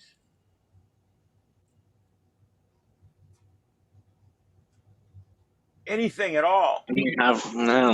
Well, I'm going to go back to heat sinks. On that heat sink, that thermal grease, it's not a glue. Now, over time, it may not be a grease at the end of its life, And it will, when you Indeed. take something apart, you may, it may crack and crumble, because the grease has lost all its lubricant in it. Right. But, it's not a glue. Well, that definitely sounds like something I want to get then. And I kind of wonder if it would be worth the effort to try to find something that was the same curvature as your little dongle there. I tried to find something on the internet for somebody that would have made one of those, and I don't see that. But aluminum is very hard to machine because it gnarls up and doesn't. You got to cut it. It doesn't sand very well. I love aluminum, but it don't like to be dealt with. Yeah. But I'm surprised somebody doesn't make something for that to sit in that cradles it. You would think they would have that. You know, and then that could be, put the grease between that and cradle it to the one block of aluminum, and then you put more thermal paste between that and that large heat sink. Yeah, and I figure it's really not that much difference between the sides and the middle, but it does rock a little bit. But if I put a lot of grease in there and then I attach it pretty strongly down, I mean, it should. You want that grease 2, 3, maybe 4 molecules thick, no thicker. Right. Because then it becomes it holds the heat in. That Right. excess holds heat. Then I wonder what the solution is going to be to this weird design. I think it will have enough effect just doing it with the housing the way it is, not matching up directly, because you're still going to have the whole middle of it will be directly connected. So, yeah. And if you don't want to go buy that thermal grease, Vaseline will work. Oh, really? It's not as good, but it's just getting that that last little bit of molecular bonding between the two items. And Dave's got some. Just go to Dave's house. He's got some that's been around forever. There you go. Silicone grease, lithium grease, because you're not supposed to handle lithium grease. That's got the EPA folks all over that. But I snort that crap. I know. Anybody that does any kind of automotive stuff that's been around enough lithium, that's another story. But I don't want to tell somebody to use something and then not tell them that, hey, there's, wash your hands when you're done, especially before you eat the hamburger and the French fries. I know. This comes from a guy that was injured by smoke as a firefighter. Let's see here. Yeah, I just wanted to take a quick peek, guys. The rain is coming down here at the shack. I don't know if you guys can see I'm seeing light. You see the cameras here. You can probably see the lightning flashing in the cameras. But I'm pulling up radar here to see what's going on, and there's actually storms moving into the Southwest Florida area. Yeah. So we'll cover this here for just a second and take a peek at what we got. But did someone else have something? Go ahead. Yeah, go ahead and show it. No, it's pouring on the South Cape, just as bad as your house. Oh, no, you're getting it worse than me. Yeah, there we go. There it is coming in, guys. And it's coming in from out in the ocean, kind of like that. It's coming down from the northwest. And there's lightning in it. Yep, and there's the run to kind of show you what it's doing. It's coming down. And it's settling down. It looks like I'm just about out of it up here. I'm up in this area up here. I'm going to be out of it soon, but you guys in South Cape are still going to be getting it for a little while. And whoever's in South Fort Myers, it's coming. Gateway, it's coming. Lehigh, it's coming. Yeah, we're getting more lightning here. But I see nothing severe. I see strong over South Pine Island. What is that? St. James City and Shell Point. and then Central and South Cape. And there's a little cell moving into Western Lehigh. So anyway, there you go. That's the weather. Excellent. All right. Back to you in the newsroom. Let's see here. The next thing I want to do is we're going to do, before we do that, does anyone have any questions, comments, problems that they're having? Anything we can ask questions about? Maybe get the answer for you from the people that are here. This is the time where I want you guys to bring your topic so we can try to help you. Take a few minutes and help you get through whatever you're dealing with right now. So let's take that time to come now. Don't be shy. We can help you. And if we can't help you tonight, we will get you in contact with the people that can. What I'm curious about, now you're using the 2 dongles to listen in on the Lee County radio system there. I was curious, what system do they have? Do you know what it is? No, you know? I don't have the name of it. No, I can bring that information, but I don't have it tonight. Yeah.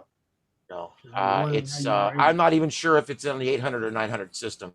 We used to be on the 800 system. I know it's a Motorola system. Yeah.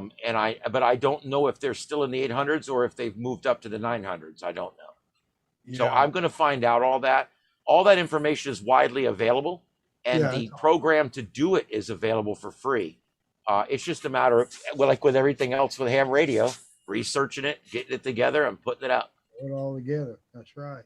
Just curious, because I've got, well, of course I haven't put it on yet. I've got the, I'm gonna put the new ham pie on my Pi 4, and I'm hoping it will be big enough to decode that.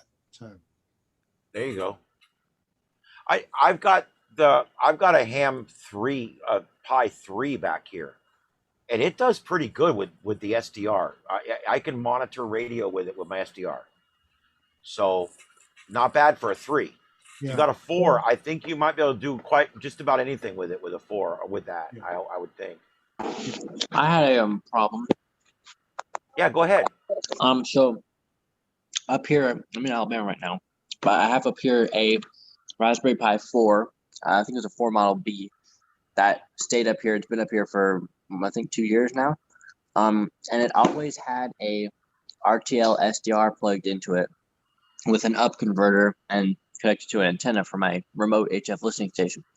Within the last month or so, before we came up, it started like disconnecting from the dongle, and what the dongle would just show as not being connected. And if you tried to list USB devices, it wouldn't show up. And if you tried to run the RTL test thing, it wouldn't detect anything until you rebooted the Raspberry Pi.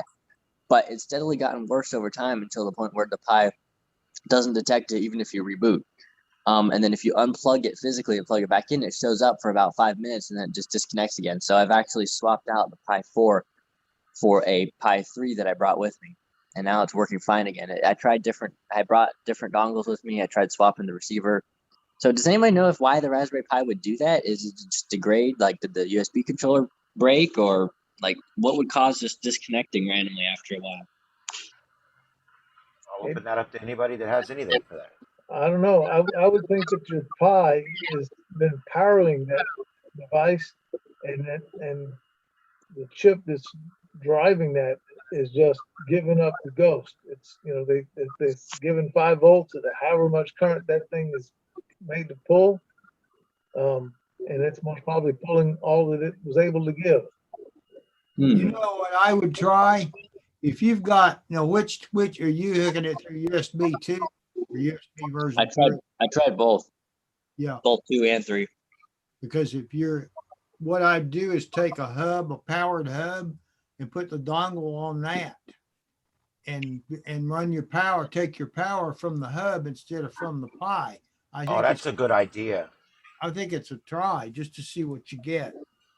It's a good idea. That would take the load off of the Pi. Yeah. Yeah, because he's right. Constantly, those SDRs suck the power. Yeah. They sure do. I know they do because they get hot as hell. So that's probably what's happening. Is your Pi just does not have the capacity, nor does the power supply on the Pi have the capacity to carry that. Maybe so. I mean, I'm thinking I looked it up trying to see if anyone else had a similar issue, but I couldn't find anybody else reporting it. It could be that I had a defective Pi, or mine just broke after a while. But I think that power might be part of the issue.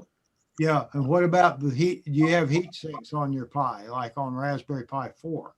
Yes, I have one on the CPU, but I don't have one on the controller. I put my finger on the controller though, and it wasn't even warm. So Okay. Yeah, I think not power sure. is. but how warm is the little itty bitty chip that's doing the USB? That sucker is small. You could put 4 of them on your little fingernail. The little voltage regulator thing. No, well I don't remember there being a voltage regulator on the Pi. Oh, you mean the? Probably is. Well, yeah, I don't know. If you're running I 5 think volts in, It's the same voltage in as out there, though. Yeah, you're right. There is no regulator for the I USB. try another power supply too. Right, but there's a I'm thinking that there's a I don't know where my Pi is. I got one of those things somewhere over here. But it has between the CPU and the USB port, there is a super small little chip for the USB. And I think there's a separate one for USB 3. I might be getting all this confused with the BeagleBone Black. Y'all haven't talked about a BeagleBone Black yet, but I got a dozen of them. What? BeagleBone Black. That's another little single board computer. Single board computer. Yeah. It's got Wow, it sounded like a New Orleans dish. it's got more I/O pins than a Pi. Pi. It would make a better industrial computer, but similar to the ham radio world, they made the chip, the circuit board with rounded corners, so the dang thing will fit in an Altoids can. Oh, wow. That's pretty cool. Yeah, I'm sure they could have some good applications for that. Yeah, and an Altoids can, if you can find a metal one, that it's in its own little Faraday cage. And it Just made don't it set it easy to down. carry it around. That was nice. Make sure you put down a layer of non-conductive material like tape or something on the bottom of it, though, because otherwise all those Oh solder man, that takes all the fun out of it. July all over again. It'd become a BeagleBone boom. Or just smoke. It's BeagleBone? Is that what you guys are saying? Yeah, BeagleBone? Beagle as in a dog. Beagle like in a dog, and bone as in a dog eating a bone. And then There's several models of the Beagle. and they come in a little box that looks like this. Yeah, Beagle board. Hey. It's a And- BeagleBone and- board. And beagleboard.org is the. Heck, this one here has never been opened. That's cool. The folks that make the TNC, the little TNC X, you could have bought one of those that would fit right on the top of this thing, and you could have stacked 4 of those on one of these, so you could have had an old timey ham radio 4 input output bulletin boards way back in the day. So you have a little circuit board like that. Yeah. I don't know if you can really see the 2 headers, one on each side, so you can stack Oh yeah. hats on it, and instead of having like only one on a Raspberry Pi, this one's got 2, and it has an honest to God, you plug it in at wall wart jack for 5 volts. Big sucker. Oh, there you go. Not coming in off of your USB port. But it's only got one USB port. Oops. Yeah, that's a problem, but But it's got rounded corners. Maybe using a USB splitter with its own power supply is a good idea with these little computers. Yes.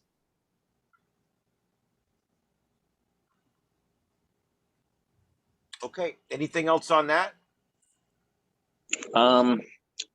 Well, maybe another thing is that I have several different electronics up there that stay here. I have a laptop and a camera, and the camera's power over Ethernet, and the laptop is connected to Ethernet as well for having stable internet. And both those things make a lot of interference on the HF bands. So I bought a bunch of those RF chokes from Gigaparts, and those actually help. If you put them on a Ethernet cable, you got to put like a loop in it and run it through the choke twice, and that actually helps a lot to suppress the noise emitted by those things.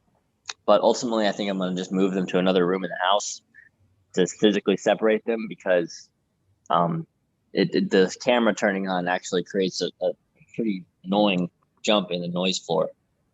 And when the noise floor and all that stuff is off, the noise floor is really low, and you can pick up stuff really well.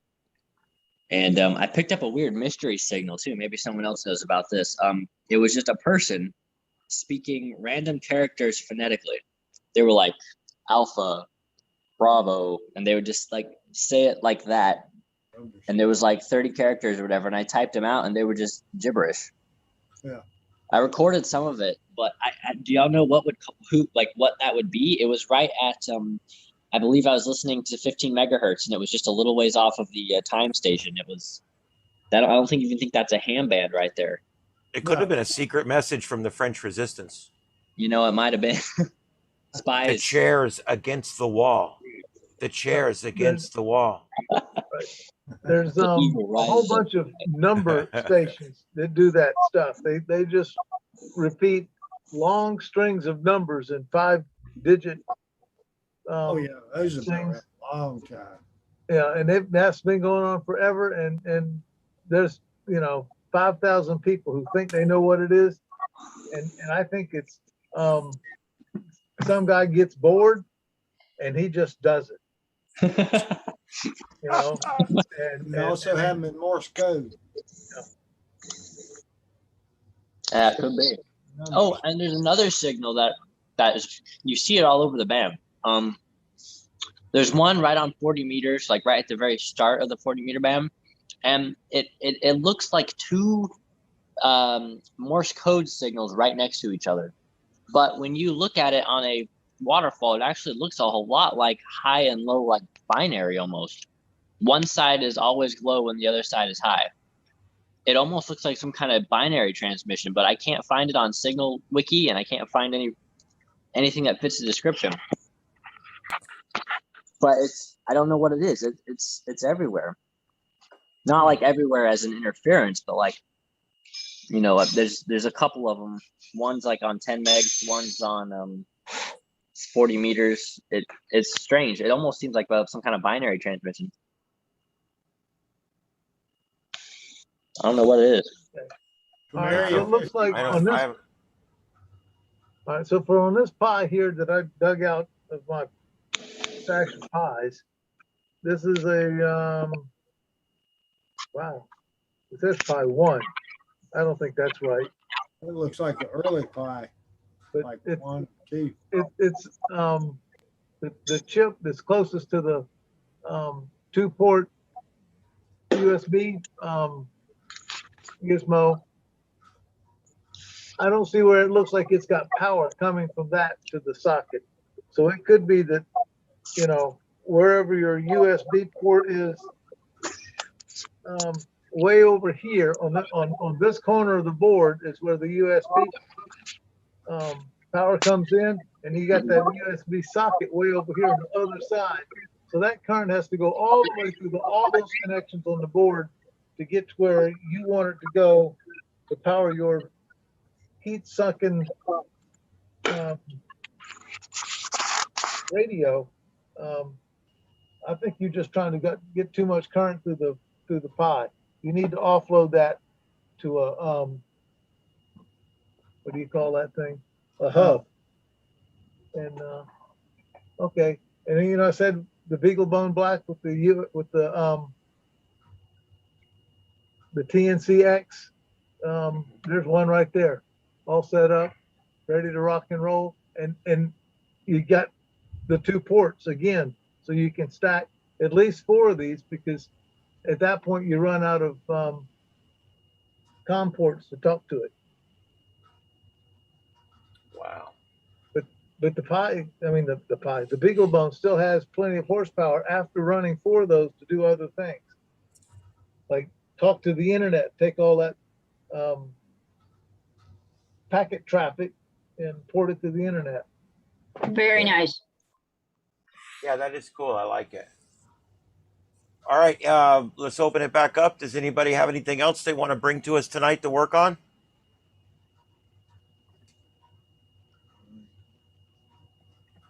Okay. All right, we'll check again here in just a little while, so you haven't run out of opportunities yet. But let's go ahead and get into the ham radio news. The ham radio news. As usual, I go out and peruse around and see what I can find out there, and whatever news I can find. Looks like they're wanting to remove some more frequencies from us. The amateur satellite allocations. Joseph or anyone want to speak to this that knows more about it than I do? I've heard this. Sure. So they want to take away the UHF satellite portion of the band. I'm pretty sure they just want to take all of it. Like it would be completely gone. That's like 400. I think it starts at 300 megahertz and goes up to 500 megs. I'm not sure about the high, where the high point is, but I know it starts at 300 megs, and they want to give it to the radio astronomy people to 300 megahertz to 2000, so to 300 to 2 gigahertz within the shielded zone of the moon. I don't know what that means. 435 and 1.2 gigs as well.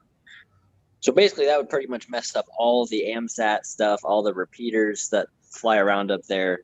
Those would all be have to be shut down, I guess, because they would be interfering, and I don't know why they're trying to give it. I read about that. I'm still not clear whether they're shutting all of it down or they're just shutting down the certain frequencies within those bands. So I'm not sure, but where is this proposal coming from? It says a proposal. I don't know. I don't know. This is what I got from the news article. There wasn't a lot of information. Yeah. But anyway, if nobody's doing this right now, there's not really much worry about it. I mean, there's not much change in these folks' mind anyway. But I just want to let you know about it, that once again, we may lose something. But I will tell you, it's not a losing battle right now. I wouldn't say that we're like losing bandwidth every day or anything like that. Let's not panic yet. No, that's not that bad. Ham radio CubeSats are going to deploy from the ISS. One of them's on 76 gigahertz. Boy, I can imagine how hot that SDR would get. How am I going to get on that one? I don't know. You need some kind of super CIA radio for that. Yes. Yeah. But anyway, this is what I know about this. These CubeSats are pretty cool. It's something I've never done. I've never really looked into. Is there anybody on the net tonight that's done the CubeSats or knows anything about them? Okay, moving on. These are something really cool to look into later when you get a chance. Next thing, ham radio short solar cycle 25 continues to outperform. This is really cool, guys. This is something that's really, really cool. We are way ahead of schedule right now on the solar cycle, which could mean two things, and it could mean both of them. One, earlier than normal cycle. Two, stronger than normal cycle. I'm happy with both of those, actually. I'm hoping it's both. Yeah, here we go. You are here. You can see the arrow right there. Look where we're at. The red line is NASA prediction. The blue line here, or the purple line, is the actual. And look what it's doing. This is definitely a splitting trend right here. You can see the trend line of the purple is going up much faster. And now look at some of these last data points are way up here. So that purple line is going to continue to diverge from the red line. And as that happens, that means we're looking at stronger than normal, earlier than normal. So for those of you who have been procrastinating with HF, I wouldn't do that. I think we're going to be in the heat of this pretty soon. just in the last week, I've been doing a lot with, or 2 weeks, 12 meters, 15 meters, and even 10 meters, not a magic band opening, but I literally had a band opening on 10 meters the other day and made some contacts. I got Japan the other day in the evening on 12. 12 opens up in the morning, wide open about 10 o'clock in the morning into Europe. It's amazing. And we're still with a solar flux of under 100. So you can only imagine this is going to get a lot better really quick. It's supposed to peak out July of 2025, but if the trend line continues, it may peak out 6 months or a year earlier than that. Solar cycles don't run on an exact schedule. The sun pretty much does whatever the hell it wants. Mhm. So there you go. Any questions on that? All right. I just wanted to go and take a quick check real quick on the spaceweather.com and see if anything, what's going on. The meteor outburst, this was confirmed. This is down in Antarctica. It doesn't really involve us, but there's this, for the first time, we're going through this debris, and they predicted this outburst, and it actually happened. So we successfully predicted going through the stream, a new stream that we had not been through before. So it was pretty cool. I thought that was a neat thing. And then we got a sunspot coming around. And this sunspot, as you can see here, it's a restless sunspot. And it's rotating around now. It's going to be Earth directed here in the next day or so. And it's just seething with activity. But it's only been crackling out some C-class solar flares so far. But if this thing does start to put out stronger flares, this could upset the geomagnetic field and really get our radios going, hopefully in the next few days. That'd be nice. Now, if it were to explode tomorrow, let's say, we might get a quick radio blackout or something like that. But the actual HF effects that would benefit us would actually come 2 or 3 days later as the coronal mass ejection reaches the planet and the geomagnetic field does its thing. And but anyway, that we got to look forward to that, because that could actually happen. We could be dealing with a because this is going to be Earth directed here shortly, and of course that's what we always look for. The next thing is ham radio shorts. Let's look. We've got the world of DX. There's not a whole lot here, but there is some special operating stations. I'm not going to read through everything, but if you're into DX, I'll leave this up for a minute while I'm talking here so you can check it out. What this and by the way, if you get the newsletter, these are always in the newsletter. The contests, the DX reports, all the project stuff that we're doing, it's all in the newsletter. Twice a week it comes out. There was going to be a newsletter this morning, guys. It didn't happen. I didn't even get announcements out for this. That's why the numbers are so bad tonight. It's okay. We'll get through it.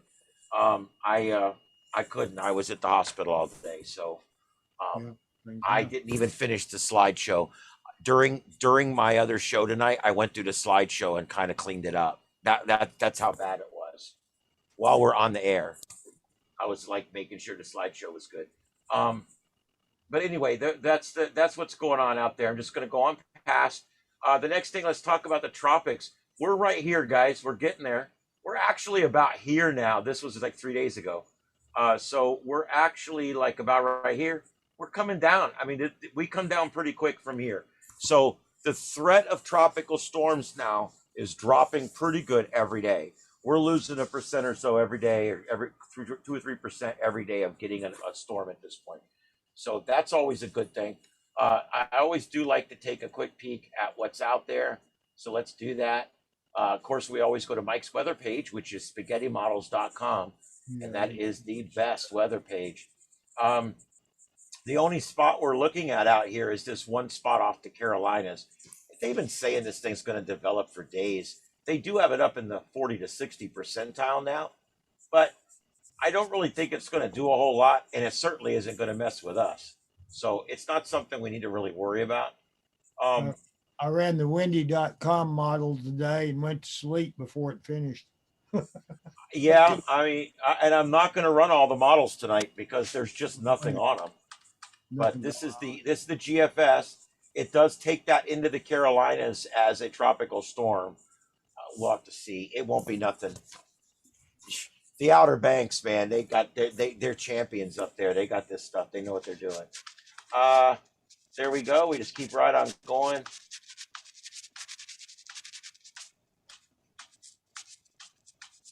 Yeah, we're going right through the end of season here. We got a little low pressure developing down in the Caribbean, but we're 10 days out here.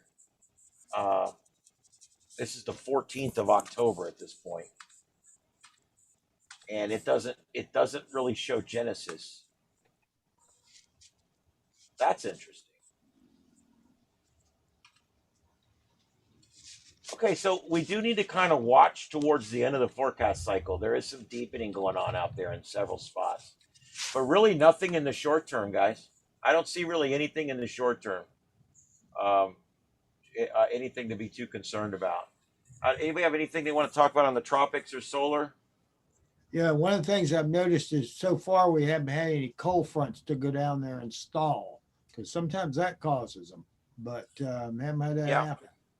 Yeah, there was just that one weird one, and it didn't really do what it needed to do. You're right. Sometimes we'll get an early season cold front, like Rick said, and the tail end of that cold front will stall out near down near Texas somewhere, and that puts all that moisture down in the central Gulf, and it can create something down there this time of year. We haven't really seen that yet this year. All right, my website of the day. This is I need to get like sounders. Website of the day. Okay, this one here. This is created by KT1F by Ross, and what he did basically was he's geocoded all of the FCC licenses that do not start with PO Box, and he put them on a convenient little map. If you go to that website right there, I was going to put it on the links page, but I didn't get it done today. Sorry. But if you go to that website right there, you put in your call sign, you hit enter, it comes up to your map, and it shows you what all your neighbors' call signs are, and that's kind of cool. I'll go ahead and hold on just a second, and I'll again, I'm not really set up here, right? What are you doing? What are you doing? What's that all about? We'll blame that on Bill Gates, and we'll move on.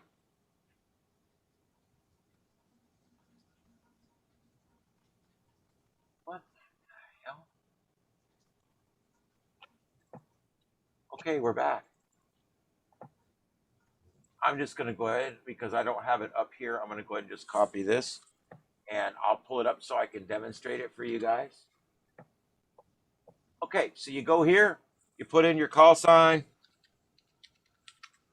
hit enter, brings up map. Look at that. Now, I use family's address because of my former law enforcement and being in public broadcasting and stuff. So this is not exactly where my shack is, but just for future to show you that basically the thing here. I can literally zoom right into my neighborhood here. By holding down or by using the roller in and out on the mouse, by rolling in and out, I can roll in, and I can just pick any call sign and click on it, and it gives me his information, and it gives me the link to his QRZ page. Just like that, I can click it, it goes right to the QRZ page. That to me is really cool. I've been using this to try to reach out to people to join the team that are nearby, but this is great because it'll show you a large area, and you can see, look at this. How many licensees do you think there are in Lee County? Well, this only shows you 200. So you can see in just this, yeah, no matter where you zoom to, you're going to find, look at that. Go out, this is Lehigh Acres. Look at that. There's a lot of licenses out there now. A lot of these people are not active. A lot of these people got in it like me and got fed up like me and didn't stick with it like me. But anyway, this is a great website. It doesn't react fast The guy does it for free. He hosts it for free. Just kind of deal with it for a second. When it loads and stuff, it takes a second. You can switch it to satellite map, and you can zoom in and out. And you can even do your little street view guy and plop yourself down right in front of your. This is like ham voyeurism or something. Yeah. I actually, I'll tell you guys a little story. When I was fighting with HRD, which is another basically ham radio deluxe. Yeah. That it's a company run by Satan. Anyway, after they stole my $100 and wouldn't help me fix my radio, basically I was arguing back and forth with the guy, and he actually referenced my home. This guy's in Australia. It's owned out of Australia, by the way. It's not an American company. The guy actually referenced my home and what vehicles were in my driveway at my home in one of the letters back and forth. And I asked him why was he looking up my home? Was he stalking me? It made me very uncomfortable. Why would you let someone know that you looked up their house? Does that make sense? Yeah, it's kind of scary. Yeah, it's a little scary. So that's part of the reason I don't like those people. But anyway, I try to keep it positive. That is one of the only corporate bad experiences. That is the only corporate bad experience I've had in ham radio. Other than that, I've bought a lot of used stuff and a lot of new stuff, and I've been very happy with all of it. But that's my one bad experience, and I bring it up about every 6 or 8 nets because I want you guys to know you don't need to buy Ham Radio Deluxe. There's a lot of other software out there that's better, cheaper, and doesn't look like it was made in 1998. All right, let's see here. Let's go back over here. Any more questions on Ham Radio Deluxe? Or no questions on that. I won't take questions on that. Any questions on this site here, Amateur Radio License Map? You can also look up areas by grid square. You can look up areas by zip code, and you can also look up areas by street address. So that's really cool. It also, notice it shows the grid labels. You can remove those with this check mark.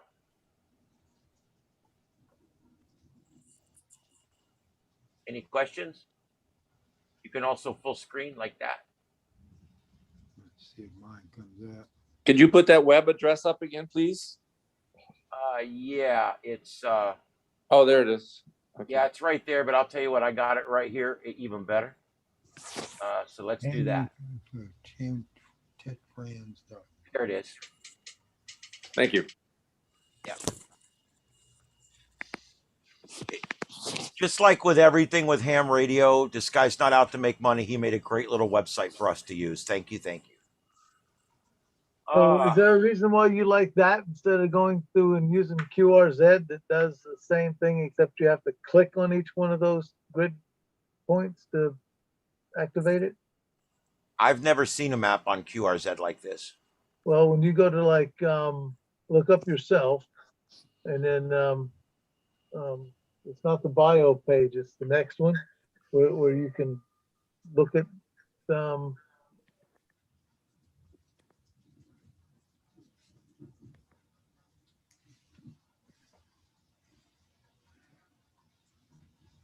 okay, go to details.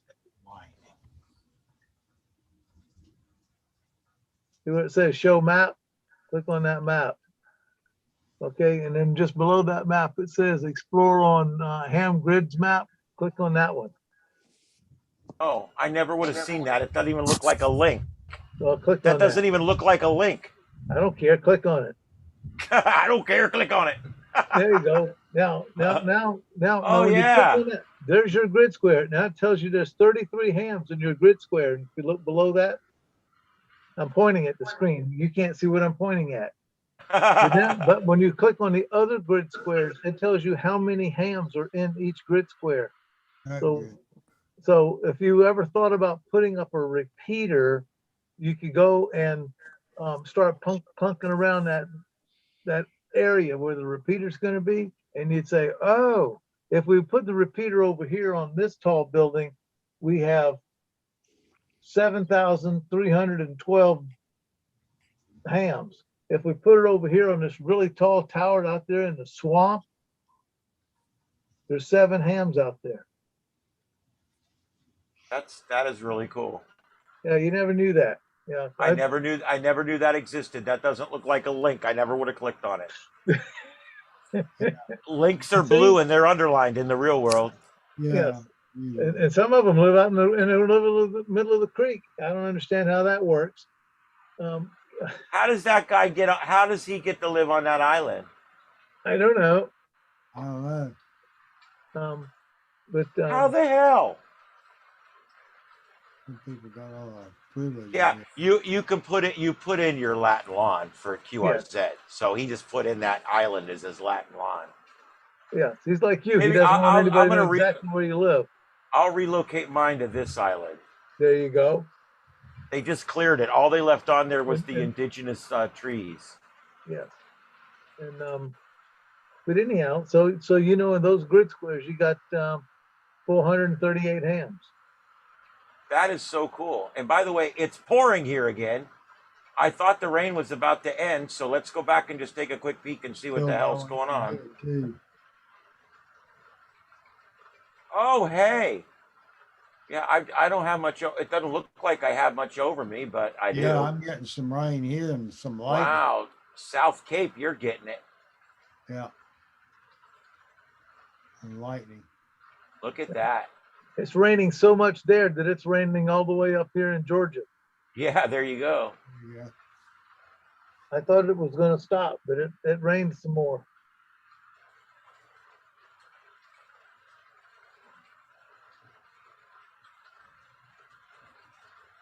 Yeah, it looks like it's there's more like forming up behind it, up 75.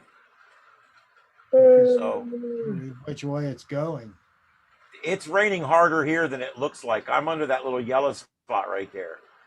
But you can see, as you can see by the. Oh, you're not. You live over there on that little island. Yeah, on the island. Yeah. No, you can see my camera there. It's freaking pouring outside right now. Yeah. My goodness. All right. Let's see here. Let me get back to. Oh, speaking of what you can do with your old phone, if your phone will let you connect to your home Wi-Fi and you have a security system, you can use your phone to watch your cameras. That's true too. Yep.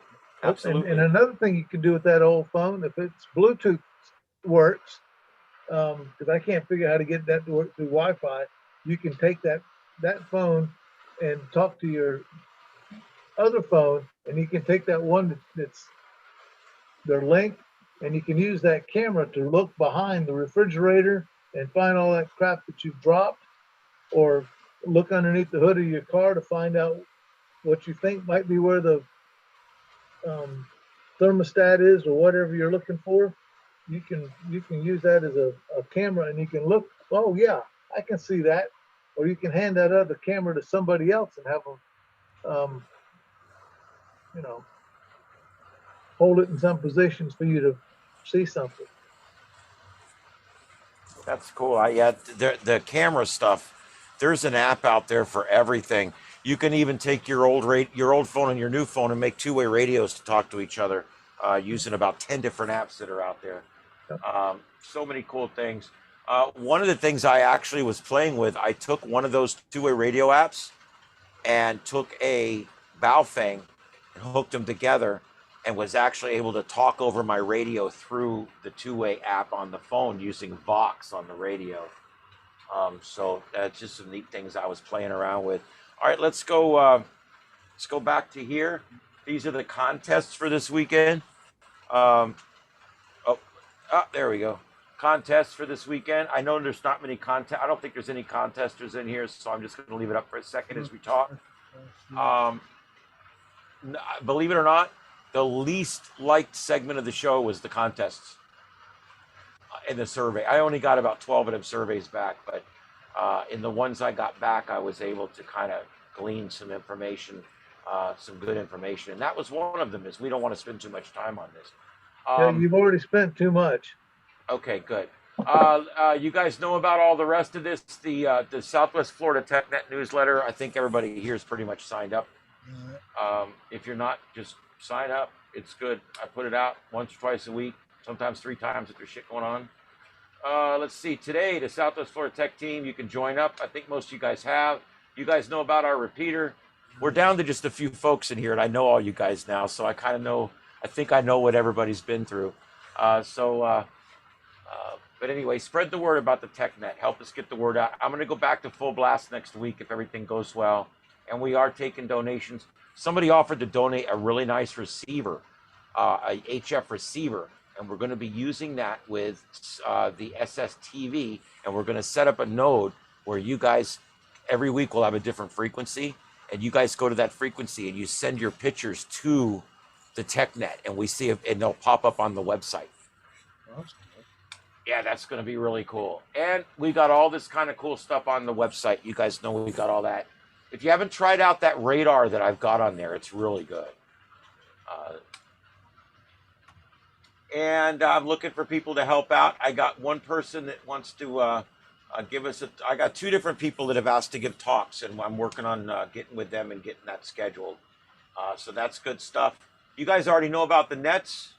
Yeah. So I'll just go through them real quick here. The loggerhead, I strongly recommend. I do the loggerhead every week. The windmill's great if you guys want to try your 10 meters. And of course, the buck and a quarter right now is connected to 4 repeaters. They got the 220 machine connected to 3 different 2-meter machines. So it's a real good chance to try to hit one of those 4 machines and get it on that net. That's a great net. And then the 3 digital nets, if you guys are interested in those, you can find the information. I strongly recommend the Gab Fest. I try to get on, it's simplex. I get on in my van on the way home, and I play this little game every week where I try to plan the lights just right to where I talk on the net while I'm on top of the bridge. And what I'll normally do is when it comes my turn, I'll turn to go on the bridge, and as they come to me, I'm like, hey, everybody. Yeah, it's KO4 EFS. Good morning or good evening, everybody on the net. And I'm pulling up to the top of the bridge. I put my blinkers on and pull over on the side because there's no traffic up there at 8 o'clock at night. And I'm like, yeah, I hope everybody can hear me out there. I've probably got the tallest antenna of anybody on the net. Yeah. It's like 2,000 feet. So anyway, I just thought that was cool. And the digital practice net, of course, is good. If you've never tried SSTV, you can literally participate on this net with your VHF radio and your phone doing the SSTV and just hold it up to the speaker. I mean, you can really start without any equipment or anything with SSTV. It's basically I call it ham fax because that's basically what it is. Yeah. And that's basically it. Oh, there's where I made my new banner for the top of the thing. Okay, we'll open it back up again. Does anybody have anything else?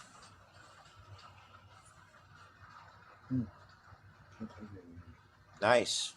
Guys, I was going to ask if you could let me go a little early tonight. It looks like that's going to happen. But what I will do, if you guys want, I'll leave it open and I'll make somebody the host and you guys can close it when you're done.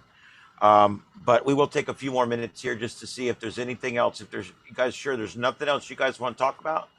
I can't think of anything right now. Not tonight. We can see you in the morning at the swap meet if your wife is good.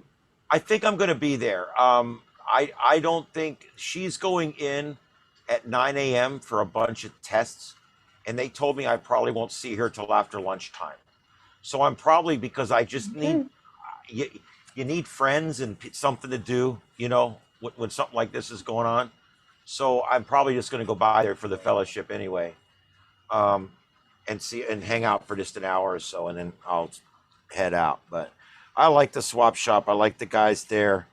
I actually got to know Joe. I've known Joe for about 1.5 years now, and over the last 2 or 3 swap shops, I've taken the time to just sit and talk to the guy. He's a really nice guy. I like him. Yeah. And I enjoy rummaging through all that stuff over there. I do too. You know, I give it a hard time, you know, Cambodian TV repair shop, but I love that place, really. I do. They got 2 rotors over there, and I'm gonna decide tomorrow which one I'm gonna get. I want to get one. I want to put up a hex beam. So when all this stuff starts hopping, I want to have something I can. So that's the start of it. I want a hex beam. I think if I could pick any HF antenna to put up right now, it'd be a hex beam. But the problem is, I want a hex beam that goes up to 40, which is about the size of like half my house. I'm not going to bother with that. I'm going to do 20 through 10. Now, can you put? You can put. Then you can. It resonates at 40, right? You could put it through a tuner and get 40 on that, right? Well, it probably wouldn't be very efficient down that low. No. The problem with them when you get them that big is you've got to have a bigger rotor. You've got that much more metal in the sky and that kind of thing. Yeah. I'm going to stick with 20 through 10. I had a good friend up in Atlanta who's got one, and he said it's not a good idea to put the 6-meter element on because that detracts from the performance. Okay. So, you know, I've got a 3-element 6-meter beam anyway. So I don't really see the point in putting it on the hex beam. So I'm going to stick with 20 through 10, and that would be 20, 17, 15, 12, and 10, and 5 bands, and it should work fine. I'm not going to put it up real high, maybe 25 feet, maybe 30 at the very most, and that's as high as I'll go. That's all you need with a hex beam, really. Yeah, you can put it right behind. Be just right over the house. It'll look like I got an upside down umbrella behind the house. Yep. It'll look like your wife has the tallest clothesline in the neighborhood. Yeah. Oh, as they say in Britain, a washing line. A washing line. Hello. Why'd you put your bloody washing line so high? Do you know? Is there a reason why you did it? Because it's so high. How's your wife get the laundry up there, if you know what I mean? Yeah. The Blue Jays and the Crows can get together. Yeah, and get burnt feet. Yeah. I always wondered, I never see birds on my line out there. I think it's too floppy for them. I keep it really floppy so the birds won't land on it. Yeah. Because it's just like a dipole wire. I literally leave it like just floppy, but it doesn't really droop. It's straight, but not really tight.